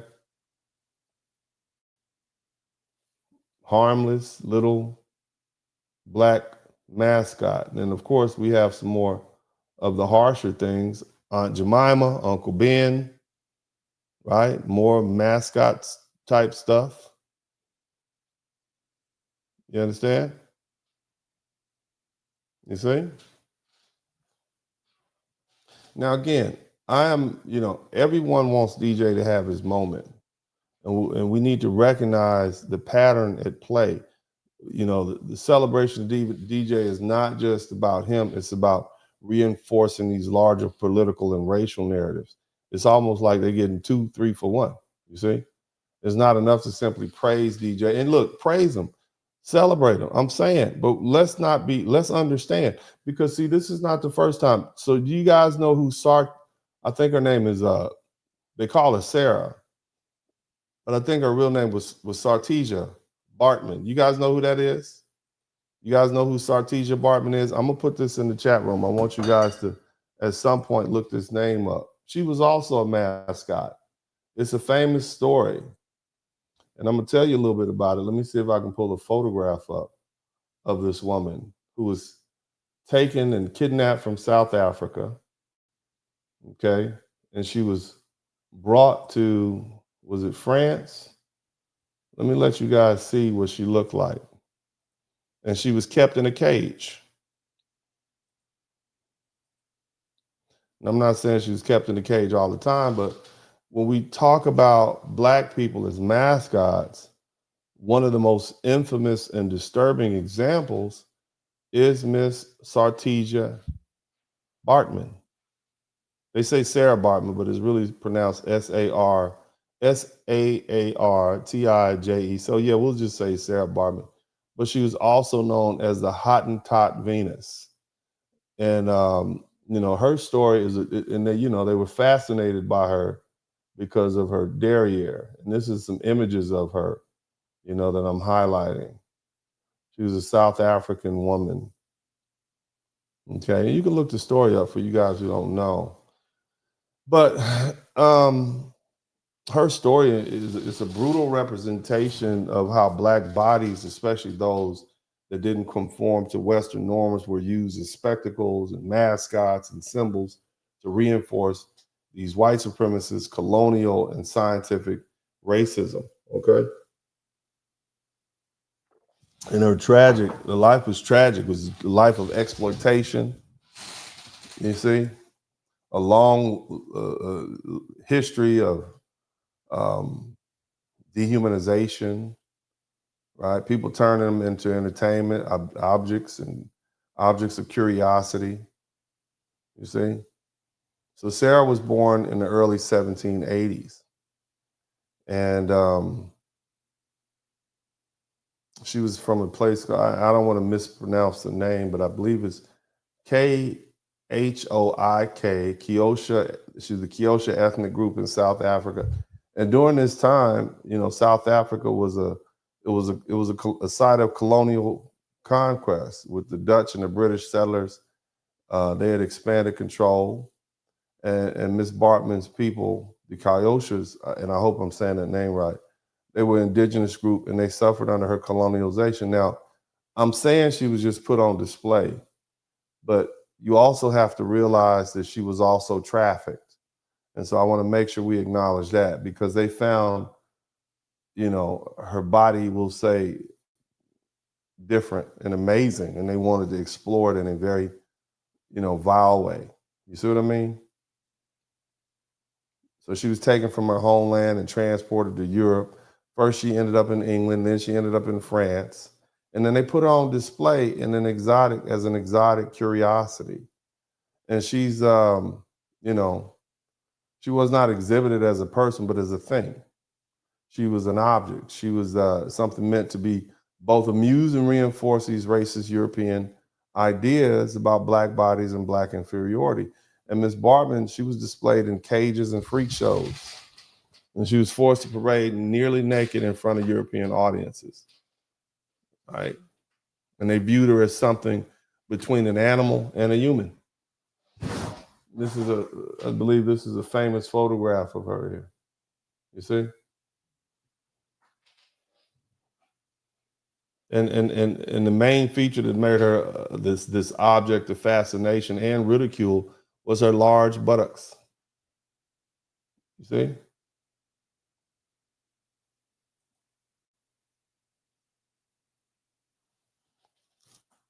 Now that's a natural, shout out to Barry Little, now that's a natural physical trait of her people in South Africa, but something the Europeans saw as grotesque or hypersexual. European men and European women would pay money to stare at her body and poke her and prod her and even touch her. She was paraded around as entertainment and often forced to dance and perform like an animal in a circus. She was placed alongside animals and exhibits, and this reinforced ideas that she was, closer to nature and less evolved than Europeans. And this wasn't just cruelty for amusement. It was also a calculated tool of white supremacy. By presenting a black woman in this way, Europeans were making a clear statement. Black people were different. They were the other. They were meant to be observed and studied and used for white curiosity. They were considered inferior, primitive, and even subhuman. And this is how mascots function. They're not real. They're not fully recognized individuals, but instead they're symbols used for a larger agenda. Baartman's exploitation, it wasn't just about entertainment. Shout out to Fuzzy Balls. It was also about science. Because see, in the 19th century, European scientists were obsessed with racial classification. They were trying to prove that black people were inherently inferior to white people. So they were out there measuring skulls and noses and body proportions, and they were claiming that African features were signs of primitiveness. They argued that black people were biologically closer to apes than white folks. They saw Ms. Baartman as a living example of their racial theories. And they tried to use her body as proof that black women were different and less evolved. And here's the cold part about it. Even after she died in 1815, her body wasn't even allowed to rest. They literally took this woman and dissected her corpse and preserved her genitals and her brain in jars and put them on display in a museum for 100 years. You understand that? Her even after she had passed, her remains were used as scientific curiosity, reinforcing racist theories about black inferiority. Now, let's connect that to what we see happening right now. While we no longer see black people in cages for public amusement, the core idea of using black people as mascots, it remains. Ms. Baartman was used to confirm European superiority. That little baby, that little boy DJ is being used to confirm Republican political superiority and white benevolence. And it's disturbing to people who can see it. Both of them were put on display for white approval, right? Baartman was forced to perform in front of a European audience who saw her as a spectacle. DJ, a little sick black child in a police uniform, is paraded in front of all this Republican audience to make a political point. Both of them serve as tools for reinforcing an agenda. Baartman was used to justify white supremacy and scientific racism. DJ is used to force black Democrats into a contradiction and reinforcing conservative narratives. Both were stripped of their individual identity. Baartman wasn't seen as a woman with feelings. She was an object of curiosity. DJ, this child, is not being seen as a child fighting cancer. He's seen as a symbol.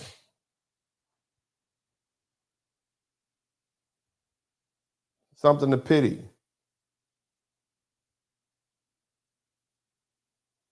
You see?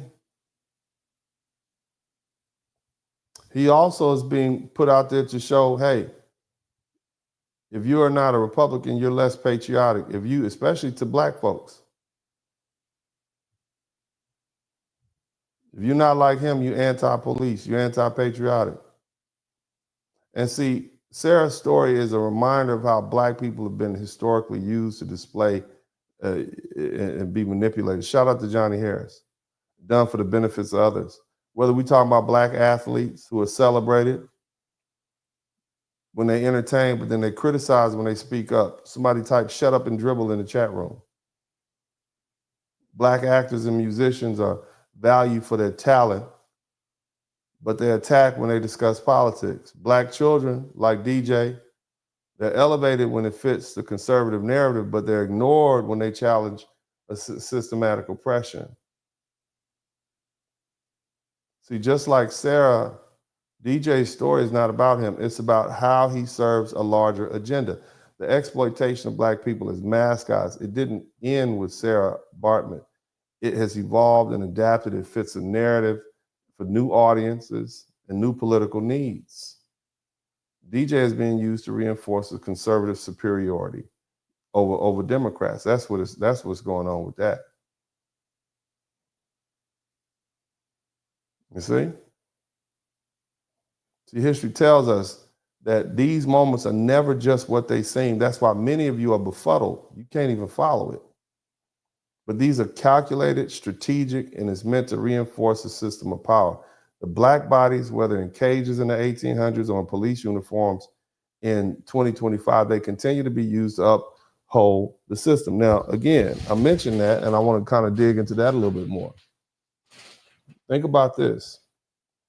When you see this little black child in this uniform, hey, look, man, again, I'm not knocking this baby. I hope he lives a long life, but I also need you all to understand what's going on out here in these streets. You need to know what you're seeing, okay? You need to know what you're seeing. Let's put the little fella back up again, okay? Now, this is very striking, okay? To those of us who know and those of us who have a sense of history, in all of his public appearances, they have him dressed like a little police officer. And it seems like a small detail, but it carries a much deeper and more complex meaning, especially for Black Americans. The image of a 13-year-old Black child battling brain cancer, dressed as a police officer, and being paraded at a Republican-led event. It's not just about honoring his dream. It's a calculated political statement. And it serves as a direct jab at the Black community, who have historically had strained and painful relationships with American law enforcement. Look, for decades, family, we've had a complicated and often hostile relationship with the police. From violent police responses during civil rights movement to modern day mass incarceration and racial profiling, Black communities have historically been targeted and over-policed. And despite these struggles, Black Americans have consistently fought for justice, and we continue to overwhelmingly support criminal justice reforms, often aligning with the Democrat Party because that's what they promised to do.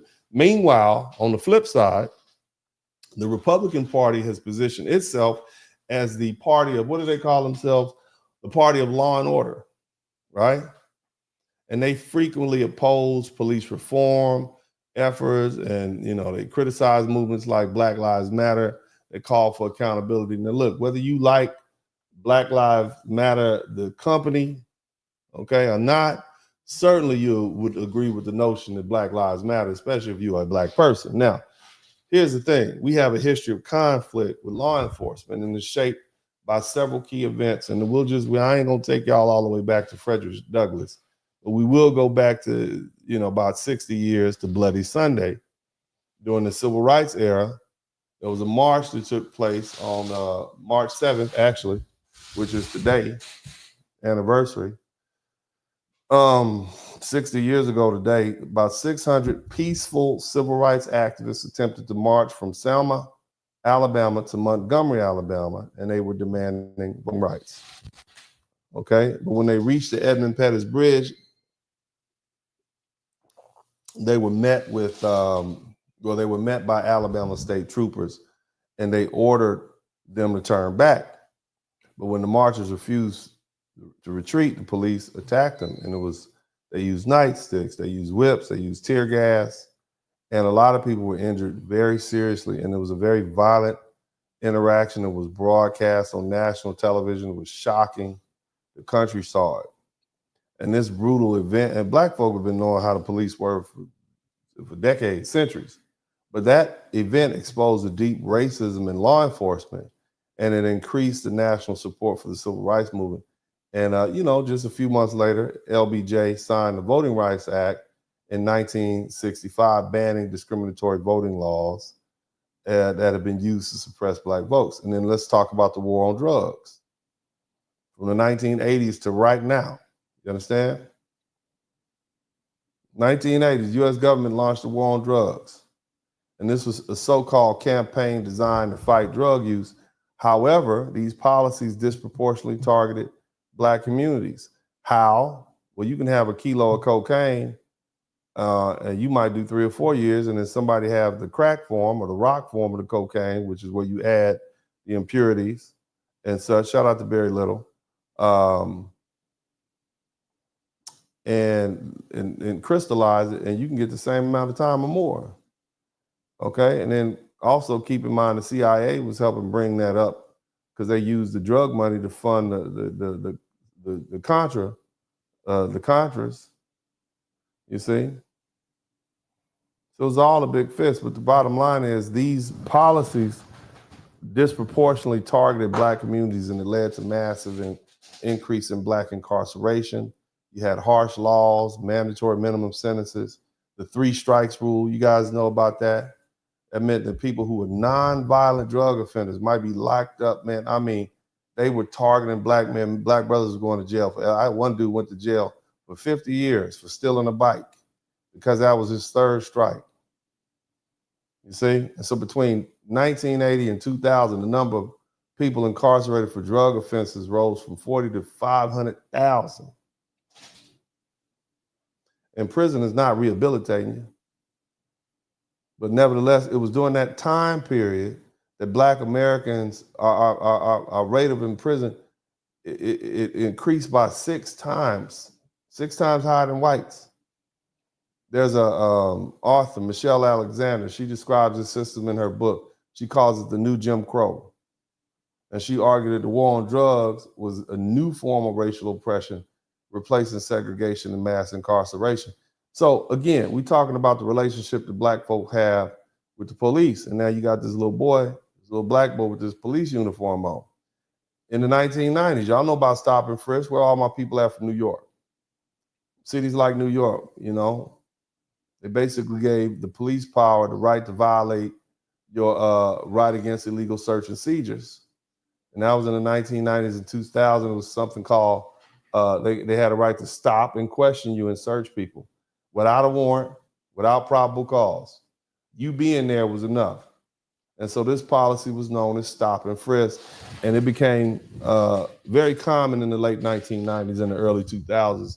A lot of Black folks and a lot of Latinos that look Black were far more likely to be stopped than white folks. And, you know, you can't go outside, so you're being harassed, so you don't feel free to go to and fro in your own city that you pay taxes for. You see?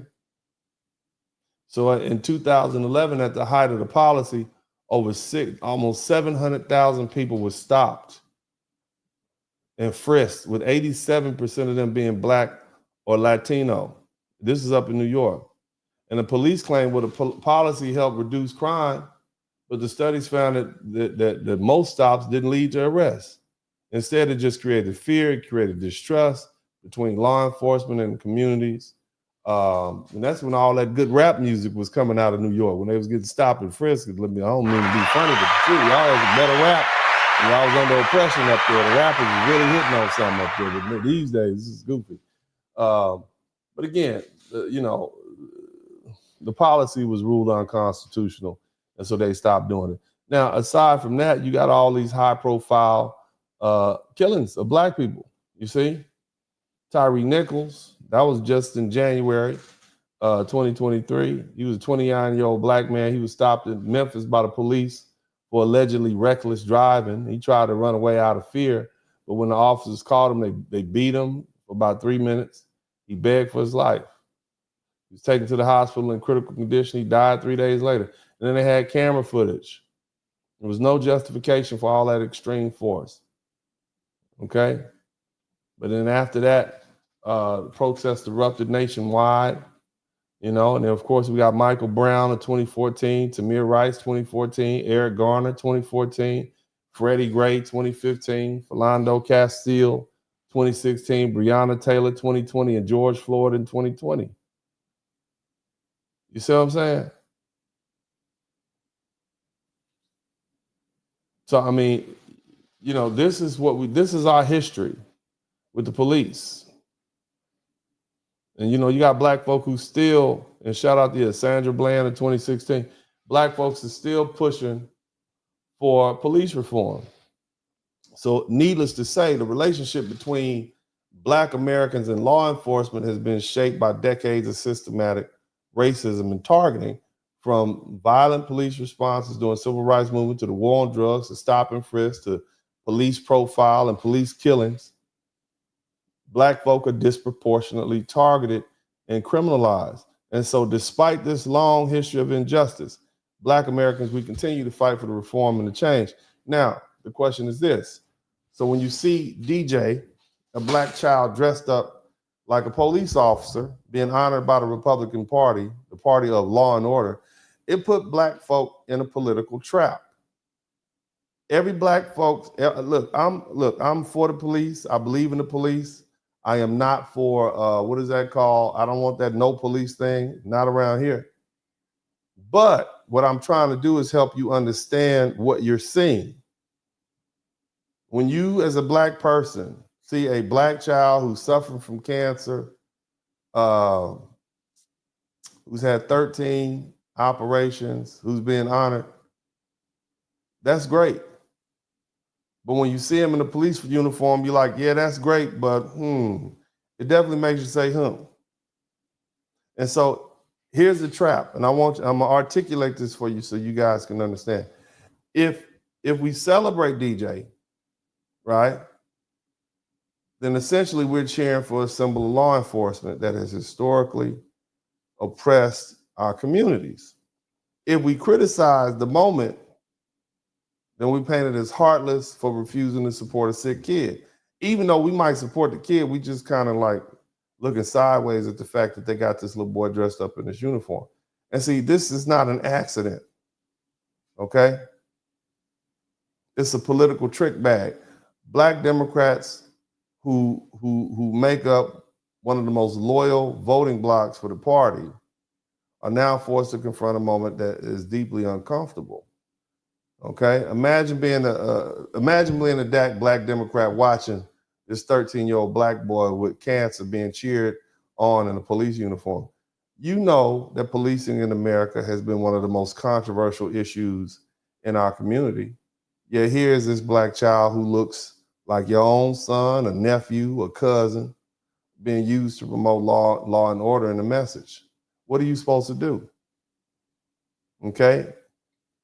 If you cheer for DJ Daniel, you're endorsing the very system wholeheartedly, without change, that has disproportionately harmed Black people. If you don't, you're being heartless. You're being a bitter liberal who refuses to celebrate a brave child. And see, this is this is magnificent. You understand me? I mean, it puts you in a terrible situation. This is the Republican strategy at work. They're not just honoring DJ Daniel, they're forcing Black viewers into an impossible situation.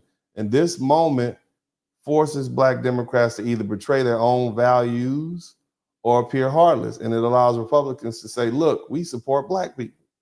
We just support the ones who obey the law and wear a badge. You see what I'm saying? And it allows the quote unquote conservative party to continue pushing their narrative that the Democratic Party and the Black voters are anti-police and pro-criminal. And so by dressing DJ or letting him perform and letting him dress up in his uniform, then the Republicans are sending a clear message. This is the kind of Black child we celebrate. The one who idolizes law enforcement, the one who doesn't challenge the system. You see? And this is not about DJ Daniels personally, man. I shout out to the family. Shout out to them, man. God bless you. I want this young man to have his day. I don't want him not to become a police officer. I want him to live as long as the Most High wants him to live. Okay? But this is about the way the image is being used to push a broader political and racial message. That's what I need y'all to understand. Okay, family? And see, this is not the first time. Now, I know I lost most of y'all. Y'all like, But this is some major stuff we're dealing with. Man. Look, I mean, it wasn't until this. Okay, let me show you what made me say, okay? It was this conversation right here. I was cool with everything else. What would your one piece of advice for the Secret Service be? Not this part, the second half. Please stop being mean to President Trump, because if I see you being mean to him, I'm coming after you. So, okay, we can understand why he would be loyal to President Trump. Trump just made him a Secret Service agent. I get that. Now, this is the second one, okay? I want you to, and I'm just going to, you know, they told this boy to say this. You see what I mean? Let's keep looking. I love that. I think you need to become the director of the Secret Service. DJ, it is such an honor to have met you. Hold up, I got one more thing to say. He has one more thing to say. I won't interrupt you. If you're a Democrat and you're being mean to President Trump, I'm on your bumper. I'm on your bumper. You see? Now that's going to be a t-shirt. I can tell you, there's some people out there that's going to make that. He's going to be paraded around. And, you know, and see, again, family, this is not the first time that black children have been used to reinforce a system that oppresses black people. Historically, black figures who fit into the white approved narrative, they've always been elevated, while those who challenge the system have been vilified. You understand what I'm saying? You understand? The effeminate black men who are willing to say anything, and, you know, the Don Lemons of the world, the small, harmless black men who will never you know, grow to be any sort of, at any height or a threat or never challenged, you know. Even during slavery, you had house servants who were often used as proof that slavery wasn't so bad, okay? Because they were treated well, quote unquote. Some of them could play the piano or play instruments. They get to eat the scraps right off the table. You see what I mean? Hell, even during segregation, token black students were integrated into white schools. You don't think they put the head busters over there with them white kids, did you? You don't think that? Who was the first? They integrated little girls over there. Easier to manage. They didn't put them head. They didn't start getting the head busters till they realized them head busters is out there dunking basketballs and running up and down the football field, running the 4-1-40 with no cleat shoes, no track shoes on. That's when they said, we need these head busters. We need these real ones over here. These real ones over here slam dunking basketballs. You see, stealing bases. See, during segregation, token black students were integrated into white schools. They were celebrated, while the so-called black activists who fought the civil rights, they were criminalized. You see? Notice how after 9/11, they were profiling a lot of black officers and military members, and they showcased them as a way to defend racial profiling and over-policing. You see? We're not racist. We're targeting these Muslims, but we ain't racist. We got black people. See, now this little boy, DJ, is now being used the same way. And he's a black child in a police uniform being weaponized to force black viewers into a contradiction. You see, and somebody said, you voted for this. I did, and I'm going to keep voting for Trump. I'm into low taxes. Didn't I tell you already that I know what I did? I didn't vote for Trump because I thought he was a wonderful human being. I voted for him because I like his policies. To me, racism is always going to be here. It's never going anywhere. It's nothing new. That's why I can sit up here and talk to you about it. All I'm doing is simply pointing it out to you. You understand? You see, but the situation that we're in right now is black folks. Shout out to Liliana. Thank you so much.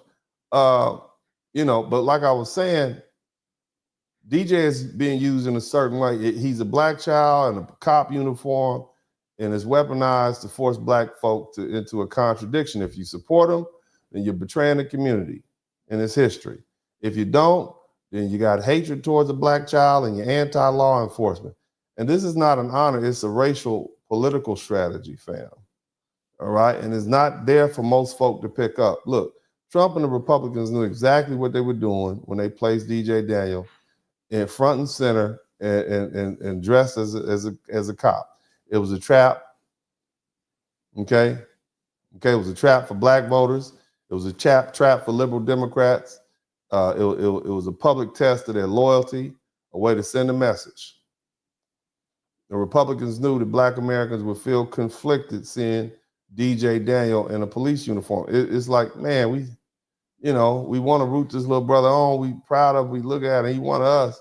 Then they got him in a little cop uniform. You see what I mean? You see?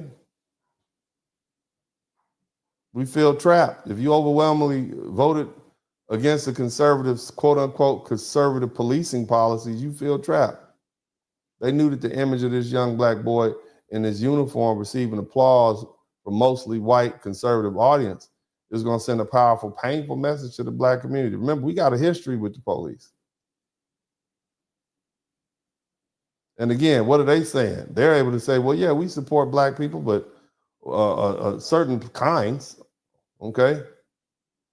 We only support you if you respect the system. If you don't, you're a problem. You understand? We're not racist. We love black children. Ones that respect law enforcement. Look how the liberals reacted. They didn't know what to do. Right? You know? They look, you can't be happy for a black child. Oh my God, you're horrible. It's wonderful when you really understand what you're saying. Okay, now at the end of the day, DJ Daniels is a child battling brain cancer, and he should not be used as a political pawn, but his image, especially in a police uniform, was used to reinforce a racial and political narrative. See, he wasn't just honored. If he was just honored, that would have been fine. He was used as a symbol of a good black. Somebody type good black. You know, like black jobs? He was used as a symbol of a good black person who respects law enforcement. He wasn't just recognized. It was turned into a test for black Americans, forcing us to either cheer for the police or be shamed. That's where we at. So he wasn't just celebrated. He was positioned as a contradiction for black Democrats, forcing them to be uncomfortable and politically is a calculated situation. And, you know, this moment was never just about DJ Daniels. It was racialized, it's politically loaded image. It's meant to shame folk, undermine democratic reform policies, and reinforce Republican views on police. It's a trick bag. You see, if you celebrate DJ with our history of police interactions, then you're endorsing a system that has historically harmed us. If you criticize them, then you're a heartless, low-life, anti-law enforcement jerk. Either way, the Republicans win. Now, let's dig a little deeper. We gonna get there. Y'all with me? Let me know if you're with me. I know this is a hard one to follow, but it's necessary. It's gonna get complicated. So let's think about this. What's the difference between being honored and being exploited? We all want DJ to be honored. We celebrate him. We celebrate his family, right? We all want that. To know about his strength and his resilience and his incredible journey. We want to see him have his moment in the spotlight, to feel the warmth of recognition and respect. We applaud him and his family. But what we don't want is for this child to be exploited for political purposes. And there's a big difference between being honored and being used. DJ's life has not been easy. He's a 13-year-old child fighting an unimaginable battle, and none of us can truly understand the pain he's endured, the nights he spent in hospitals, the treatments, the surgeries, the uncertainty of tomorrow. His parents, his friends, his loved ones have lived with constant fear of what the future holds. He has a captivating personality. Just the thought of losing that child would be painful. That's going to leave a big hole in people's lives. And that is why what I'm saying right now matters. Because when you exploit a child like DJ, you take away his dignity. You turn his struggle into a weapon. You already got comedians like Just Hilarious being put up on the breakfast show, which is really, to me, just, you know, the comedic arm of, or the ghetto arm of the Democratic Party. I wouldn't be surprised if they got some of that U.S. aid money. But nevertheless, you turn his struggle into a weapon. You turn his pain into a political tool and his honor into a performance. That is not celebration. That is manipulation. See, family, honoring someone means recognizing their strength with dignity. It means lifting them up for who they are, not just for what they can do to you or for you. It's about celebrating them as an individual, not using them as a symbol. When you honor DJ Daniel, you respect him as a child who has fought through unthinkable hardship. When you exploit DJ Daniel, you turn him into a political mascot, a shield at times, and a sword to attack your political enemies. So honoring would mean supporting him without forcing him into the center of a culture war. It would be giving him a platform to tell his story in his own way, on his own terms, helping his family, ensuring that his fight against cancer is met with real resources, not just some badge and some appointment, and followed by applause. Exploiting him, you put him in a police uniform, a political uniform, and you parade him in front of an audience with an agenda. You use him to shame your opponents, your political opponents, daring them to disagree with you. And you force people to either cheer for something they don't believe in or risk looking heartless. That's what that is. Now, let me tell you something. Shout out to Quantum Solid. At some point, this is all going to go sour. Because as much as white supremacists and political opportunists uplift DJ Daniel, now history tells us that they will abandon him the moment he's no longer a useful tool. And that's what always happens. They prop you up when you serve their purpose. They praise you when you make them look good. And they use you when you fit their agenda. But when your usefulness expires, when you're no longer useful to them, they let you fall. They discard you. They turn on you. We've seen this time and time again, family. The same forces that build up their mascots are the same ones that break them down. There's a long history of this. Do you know they hated brother Dr. Martin Luther King Jr. when he was alive? When he demanded more than just desegregation, when he spoke out against economic injustice and war, they called him a communist, they called him a socialist. They hated him when he called out real systematic roots and oppression. Dr. Martin Luther King Jr. died one of the most hated men in America. Look at the polls. And then they assassinated him. And then, after you had more militant type black folks raising up, like the Honorable Minister Louis Farrakhan and some of the other folks, they dug our brother, Dr. MLK, up out the grave decades later and proclaimed they love. They started making streets after him. Every black community in America has a Dr. Martin Luther King Street somewhere, a boulevard, because he was useful to them to use against other black leaders, only so they could twist his words into a weapon to shame modern activists at the time. Be like Dr. MLK. He was peaceful. Be patient. Don't fight too hard. MLK wouldn't approve on these protests. He was peaceful. MLK wouldn't support these new black leaders. They tried to repackage him and sanitize him and use him to serve the new purpose. And now, here we are in 2025. They decide to release these assassination files, and the first thing they do, he's no longer in the use anymore. We don't have those type of activists like we had in the 90s and the early 2000s. So now they try, he cheated on his wife. He might have been bi. Huh? You know that, right? So now they're destroying them again. They hated him. They used him, dug him out the grave, and now they're trying to put him back, trying to distort his memory again. Isn't that something? What about our good brother, Muhammad Ali? Right? He went from being the greatest to being unpatriotic and back again to being the greatest. They love Muhammad Ali. They love Cassius Clay when he was simply electrifying and charismatic and a black athlete.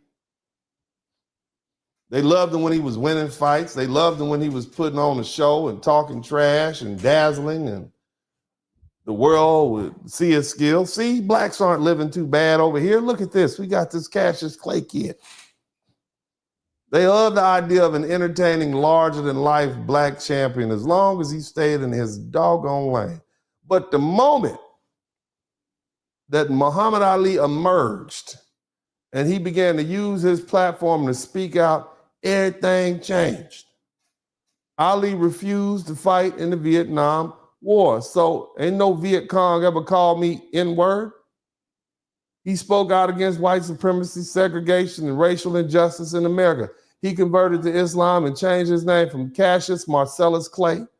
A very honorable man, by the way. You should look up Cassius Marcellus Clay. He was a white man, and he was my God, bad man. You understand me? Bad white man, doggone it. I don't know how history forgot him. Look at him. I might have to come up with a series called Bad White Men. But yeah, Cassius Clay, once he rejected his slave name, because that was truly his slave name, because Cassius Marcellus Clay family member owned Cassius Clay or Muhammad Ali's family. But he rejected that slave name that was given to him by his ancestors. And that's when they turned on him. They stripped this man of his heavyweight title. He was banned from boxing, and what some would argue were his prime boxing years, 4 years at the height of his career. They painted him as unpatriotic, a traitor, and the same people who once cheered him on now called him a disgrace. And it was only decades later when Ali was older and frail and harmless and no longer a threat and quiet, that's when they loved him again.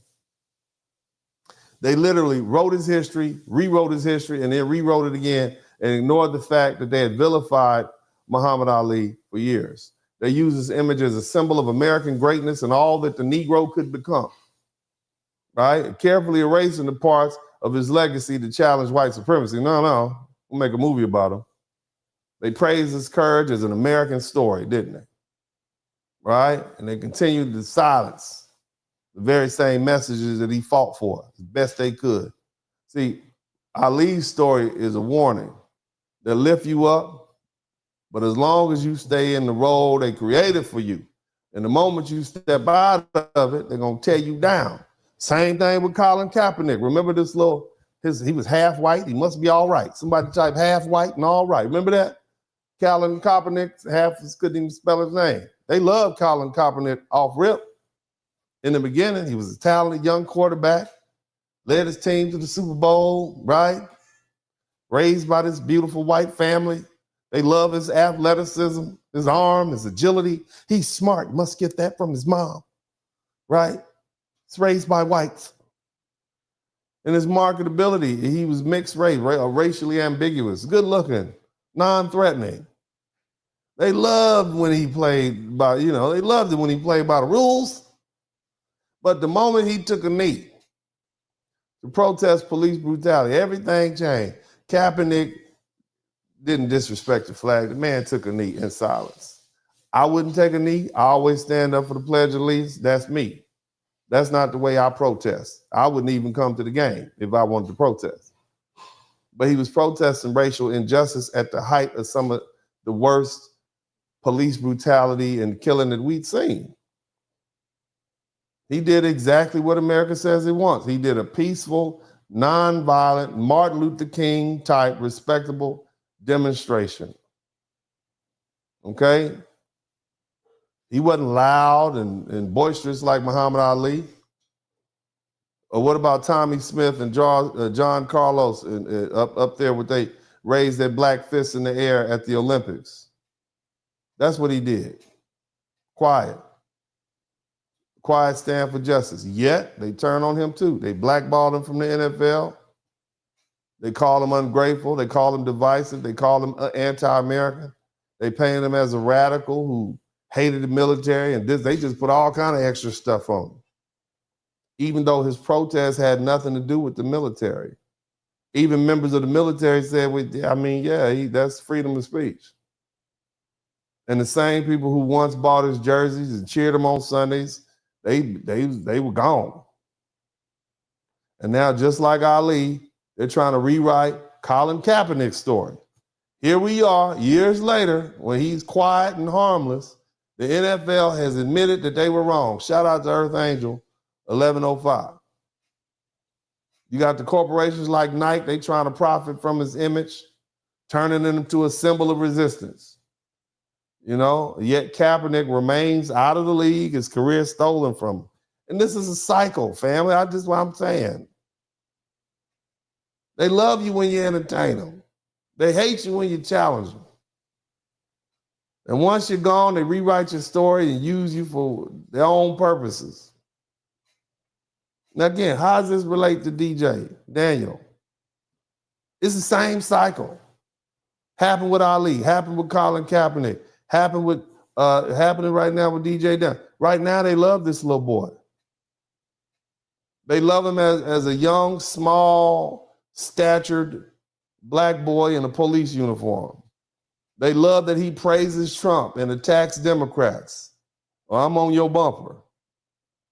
They love, or defends Trump, I should say, and that he fits the narrative that they want to push about law enforcement. But what happens when DJ grows up? What happens when he starts asking questions? What happens when he realizes he was used? What happens if he ever speaks out against the very people who once praised him? That pattern tells us exactly what will happen. They will turn on him. They will discard him. They will erase him, just like they did Ali, Kaepernick, and Muhammad Ali before they start using him again. Or worse, they'll rewrite his story and use it against future black leaders. Years from now, they're going to say stuff like, why can't activists be like DJ Daniel, supportive of the police? That's all he wanted to be. Why can't young black boys follow DJ Daniel's example, protesting? Instead of protest. Shout out to CJ Onyx.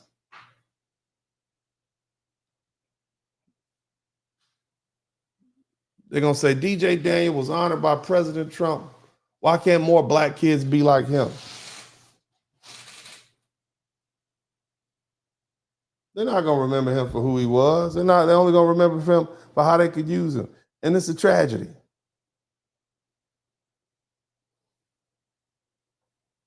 And that's why we have to speak out now. Not because we don't love DJ, not because we don't want DJ to be honored, but because we want him to be honored the right way, with dignity, with respect, with sincerity, not as a pawn, not as a mascot, not as a shield against political attacks, and not as a sword to attack your political opponent. And because, look, when they're done with him, history tells us exactly what they're going to do next. You understand what I'm saying?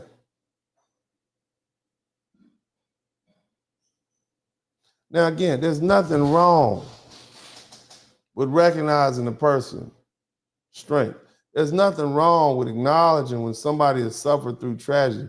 In fact, it's important to lift people up that have overcome great obstacles. But it must be done with dignity, with respect, and with sincerity.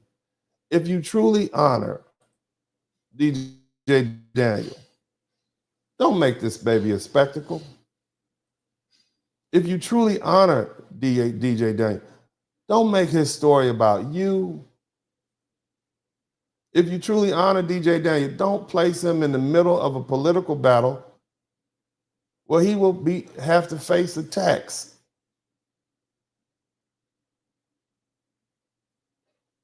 But see, at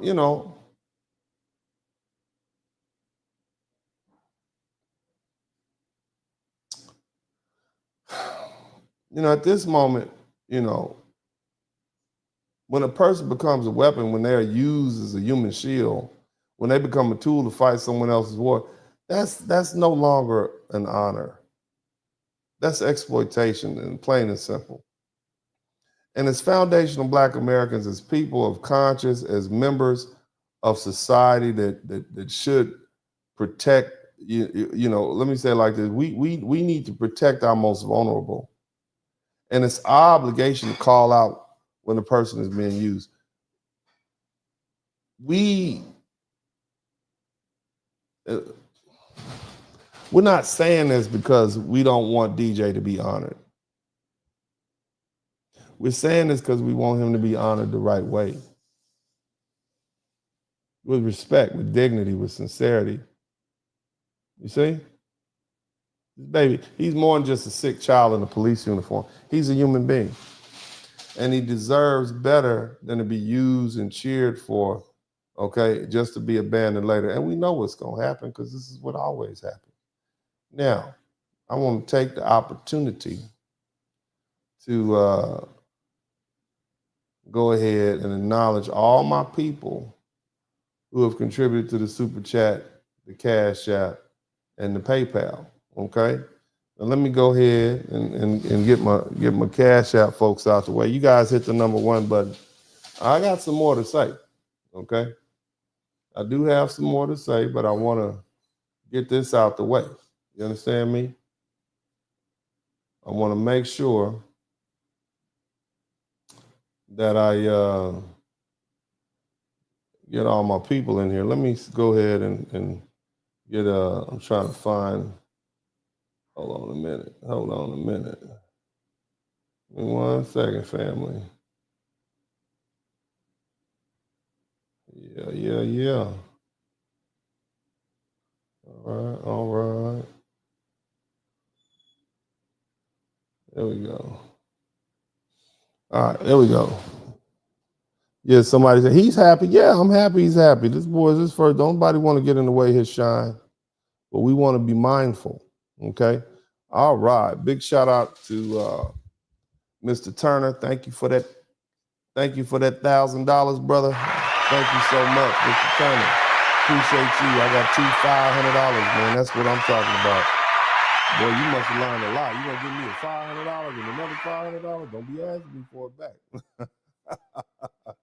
Thank you so much, man. I appreciate it. And look, like I say, I don't ask people for anything. I'm not begging. I forgot to tell y'all to hit the like button. Doggone it. Nevertheless, that's okay. Y'all hit the like button before you leave. Okay, we still got work to do, but y'all make sure y'all hit the like button. And I want to purposely keep this short because it's Friday. I want you to enjoy yourselves. I don't want you to be talking to me all doggone night. But I hope on my replay, I hope I get some good questions in the chat room. I hope I get challenges. Don't just focus on the thumbnail. Listen to what was said. You understand? But shout out to Carolyn Walker. Thank you so much. Shout out to Jerome. Appreciate you also. Okay. And we want to also acknowledge all my people. We got 19 super chats. Man, we got 19, and that's fine with me. But we should have 20 because that'll be plenty. Shout out to Urban Eagle. Good looking out. Thank you so much, Urban Eagle. Also, Bishop Patrick Wooden. Good looking out. Said, this past Sunday, you have ignored almost all of the Bible in order to be a Democrat. Yes, you did, didn't you? Yes, you did. Shout out to Randy Harris. Thank you so much, family. I appreciate you. Judge ye not, yet ye be judged. God is going to spend a long time judging Democrats and lead the Democrats to God's righteous. Yeah, I mean, how can you support? I just, some of their policies is just too way out there. It's just getting crazy. Shout out to Brittany, Brian, Courtney, Dennis. You got me rolling on the ground laughing and getting educated at the same time. Yes, I do. Did you guys, how many of you all knew about Saartjie Baartman? Right? How many of y'all knew about Saartjie Baartman? Huh? How many of y'all knew? If you knew about Saartjie Baartman, type yes in the chat room. If you knew, type, I want to see how many knew. You knew where she was, how she got there. Go ahead. Let me know. I want to see. Because I'm trying to teach you things, reinforce what you know, but give you the facts and the dates. That's what I like to do. Okay, so we got some folks that know. Thank you so much, Fuzzy Balls. And Brian Courtney said, Dennis, you got me rolling on the ground laughing, and I'm getting, thank you. So I read Cody Marshall, Diabetes in the chat room. Thank you so much. Quantum Solace. We got 20 super chats. Outstanding. Maybe we can get some more. Maybe let's see if we can get 25 before I finish. this line I'm reading here. Let me see if I can get through this. So we want 20. We got 20, and that's plenty. 25 will be live. That means 5 more super chats. I know y'all learned something. And if you learned something, I should earn something. If you didn't learn, I understand. But I need you to hit that like button anyway. And also subscribe to the channel if you like what you hear. Quantum Solid, this is just evidence to prove that donkeys never did care about us, FBA, although it was FBA that kept the demo party afloat for 60 years. It's despicable. They're just upset because Trump is cutting off the spigot. Yeah, he is. And big shot to Mr. Alexander Ruffin. Man, not only you get the 100, but you get the rock and roll. I just wanted to show my appreciation for all the knowledge you've given over the last couple of weeks, because I've been a ninja watcher for a little bit. That's what I'm talking about, man. Thank you so much, man. I appreciate you, man. Good looking out. He's been a ninja watcher. I appreciate you, man. Thank you so much. Hey, let me get this out the way.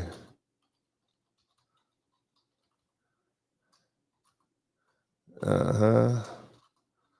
1 minute.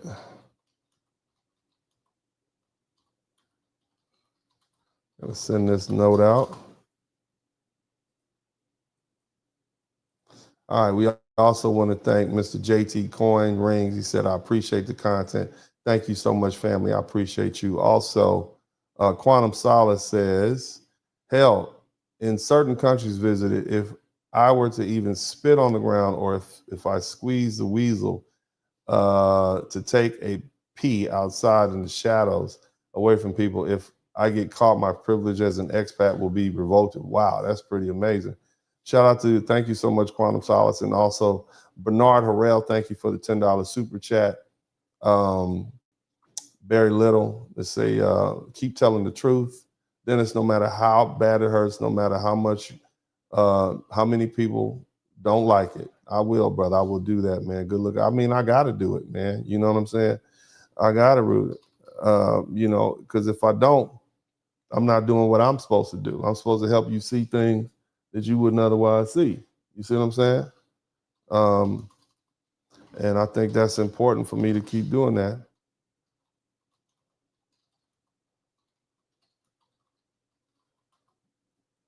One second. And also Johnny Harris, thank you so much. He had human zoos for white people.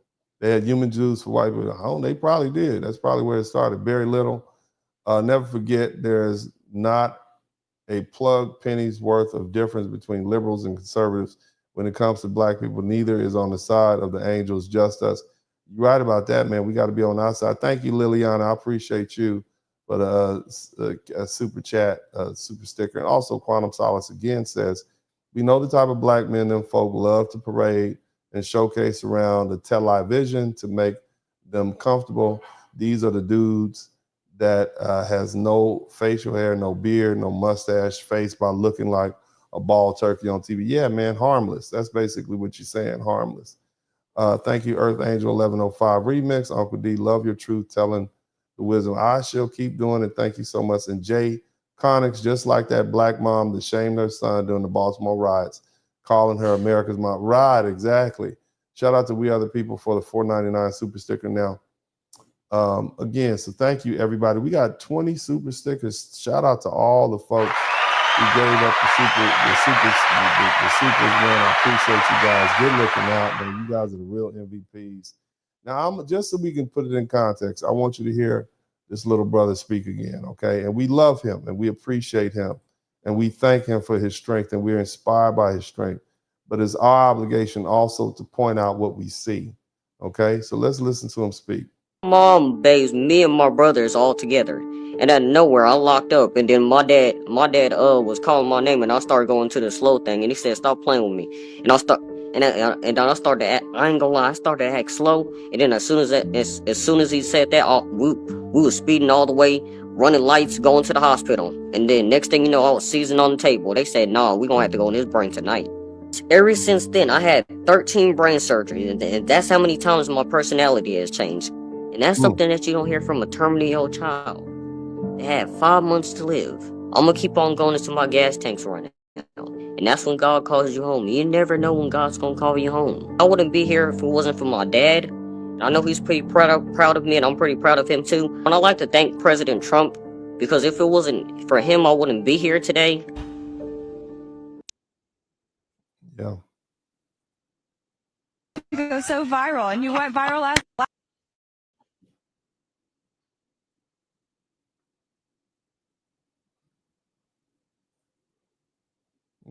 Last thing, because we know you got to bounce. What would your one piece of advice for the Secret Service be? Please stop being mean to President Trump, because if I see you being mean to him, I'm coming after you. I love that. I think you need to become the director of the Secret Service. DJ, it is such an honor to have met you. Hold up, I got one more thing to say. He has one more thing to say. I won't interrupt you. If you're a Democrat and you're being mean to President Trump, I'm on your bumper. You are about to go so viral, and you went viral last. On your bumper. God didn't put you on this earth to like people. He just put you here to live your life. Yeah, you think your friends are going to be jealous? Pretty much. And I'm pretty sure my girlfriend going to be jealous. Because she ain't going to be... I say, you can't... I'm going to be like, you're going to have to hit the road jacks. Because... Oh, man, he's something else. Listen, did y'all hear the rest? He's something else, man. Shout out to DJ. We celebrate that little brother, man. We appreciate him. And, we wish the best for him. all together. And then we wish him health. We wish him wealth. We wish him longevity. But we also have to be mindful of the tricks being played. You understand me? Otherwise we are we're falling into a trap of complacency. And most of you all who saw it, you knew something was wrong. Your gut feeling said, hold on a minute. They're doing a little too much. You see what I mean? Most of y'all did. And all I'm doing is just pointing out to you what you innately felt. You knew something was wrong with everything you saw. All right? So here's the thing. Okay, family?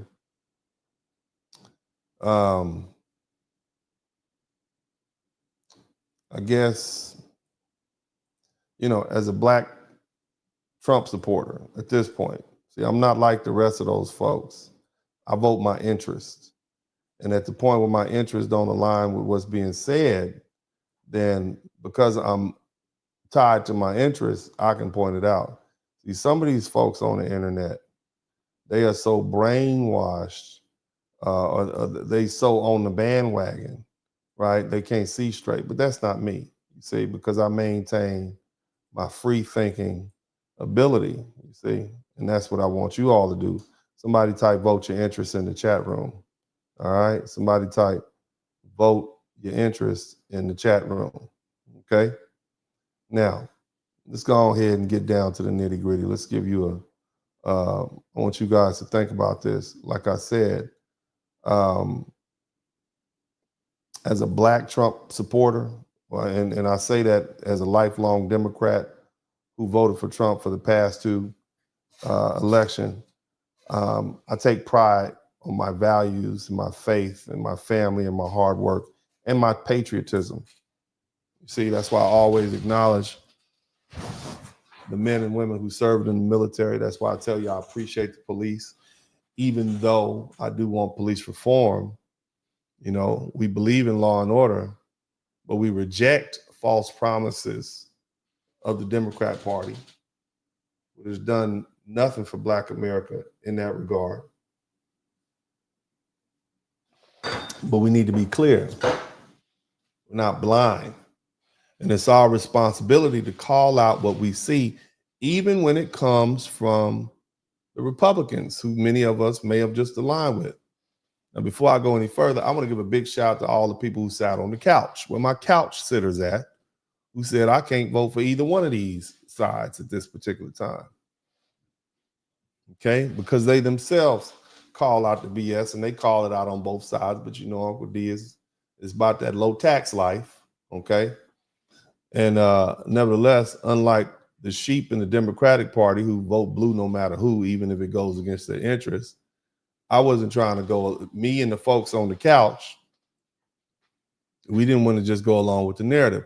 What we see happening right now is political theater. Yes, young DJ Daniel is an incredible young man, and his fight against cancer, his spirit, and his drive to serve in law enforcement are inspiring, and he deserves recognition. But let's not pretend that his moment on stage wasn't carefully orchestrated or predicted. Let's be real. If the Democrats had done the same thing, we'd be calling them out. So why should we ignore it just because it benefits the Republicans and we happen to vote for the Republicans this time? No.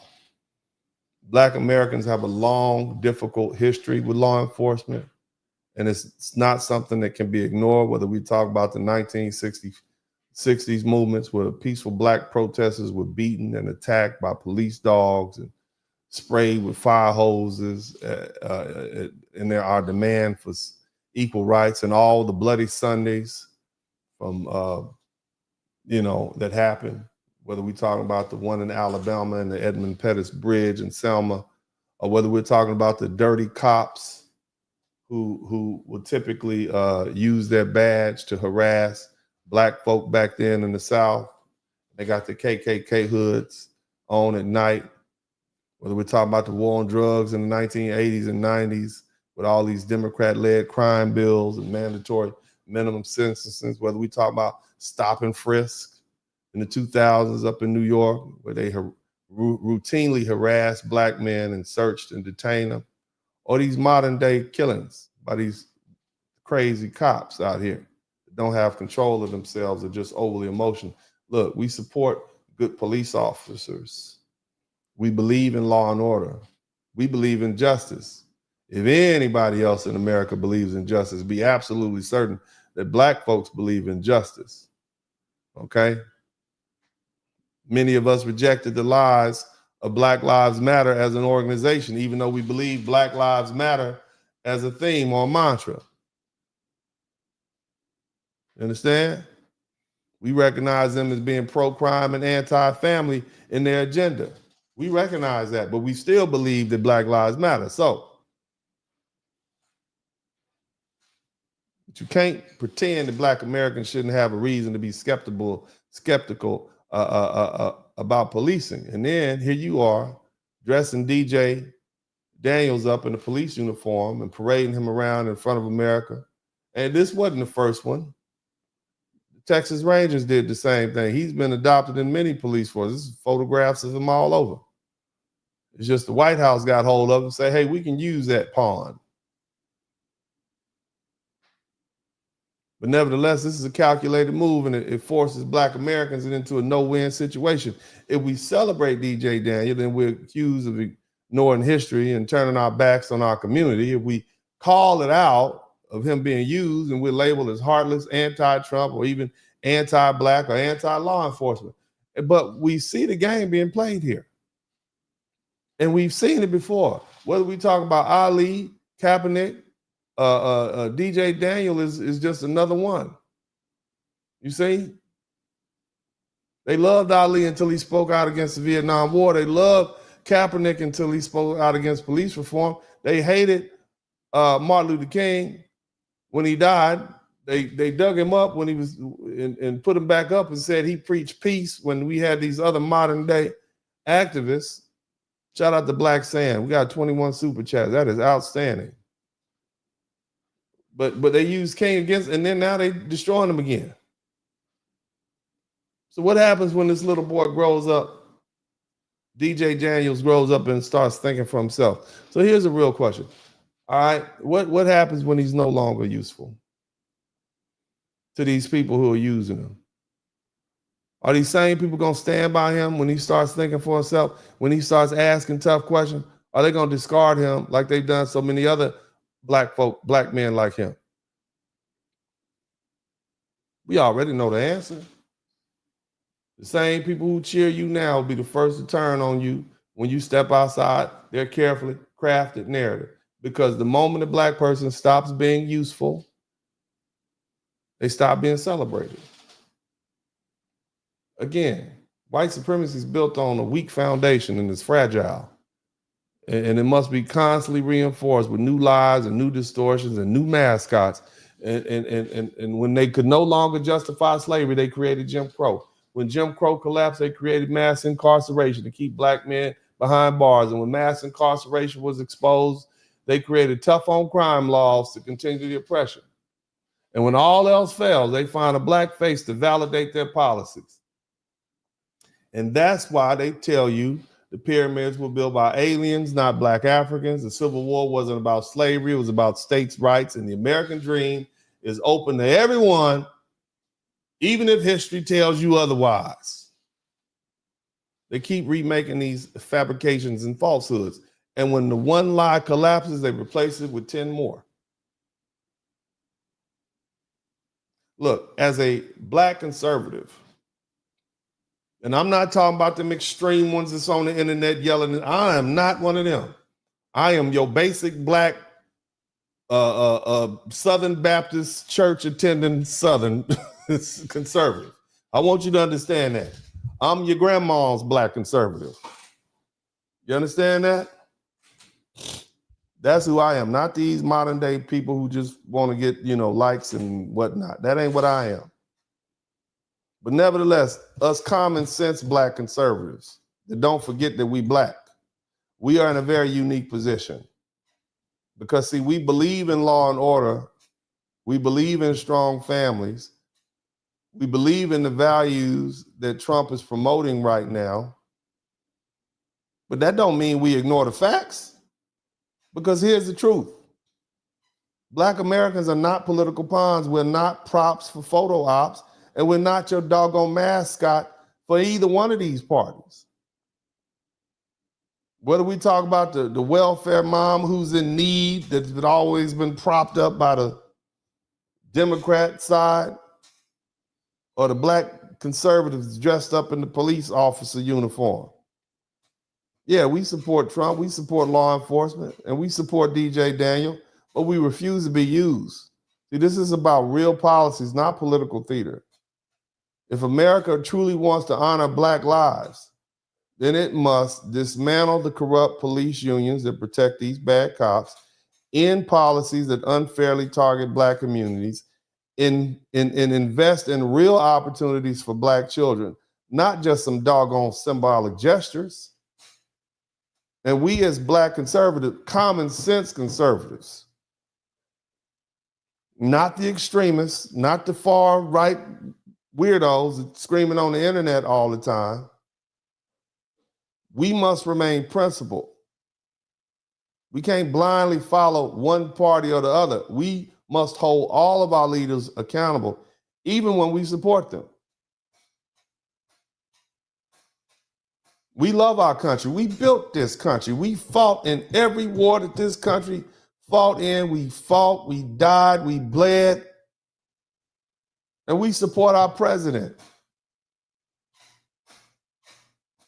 And we can still do that and believe, have some of these common sense, down home Southern Baptist conservative values. But we ain't no damn fools either. We done with all these political stunts that use black faces as props. We're done with fake allies who discard black folks once they stop being useful. And we definitely done with being told to ignore history just because we voted Republican. Oh, hell no. We here to be heard, not to be used. And we're gonna call out the truth no matter who we make uncomfortable. This is Uncle D. I love you all. God bless y'all. I hope y'all have had a good night. I look forward to reading the comments. And as I always said this time, I'm out. Dennis Sperling. In the city where the lights don't sleep, Uncle D got the vibe so deep. Representing men strong and free. Dennis Sperling's the king of the spree. In the streets where the rhythm flows, black men rising, that's how it goes. Uncle D got the truth to show. In his heart, that's where the fire glows.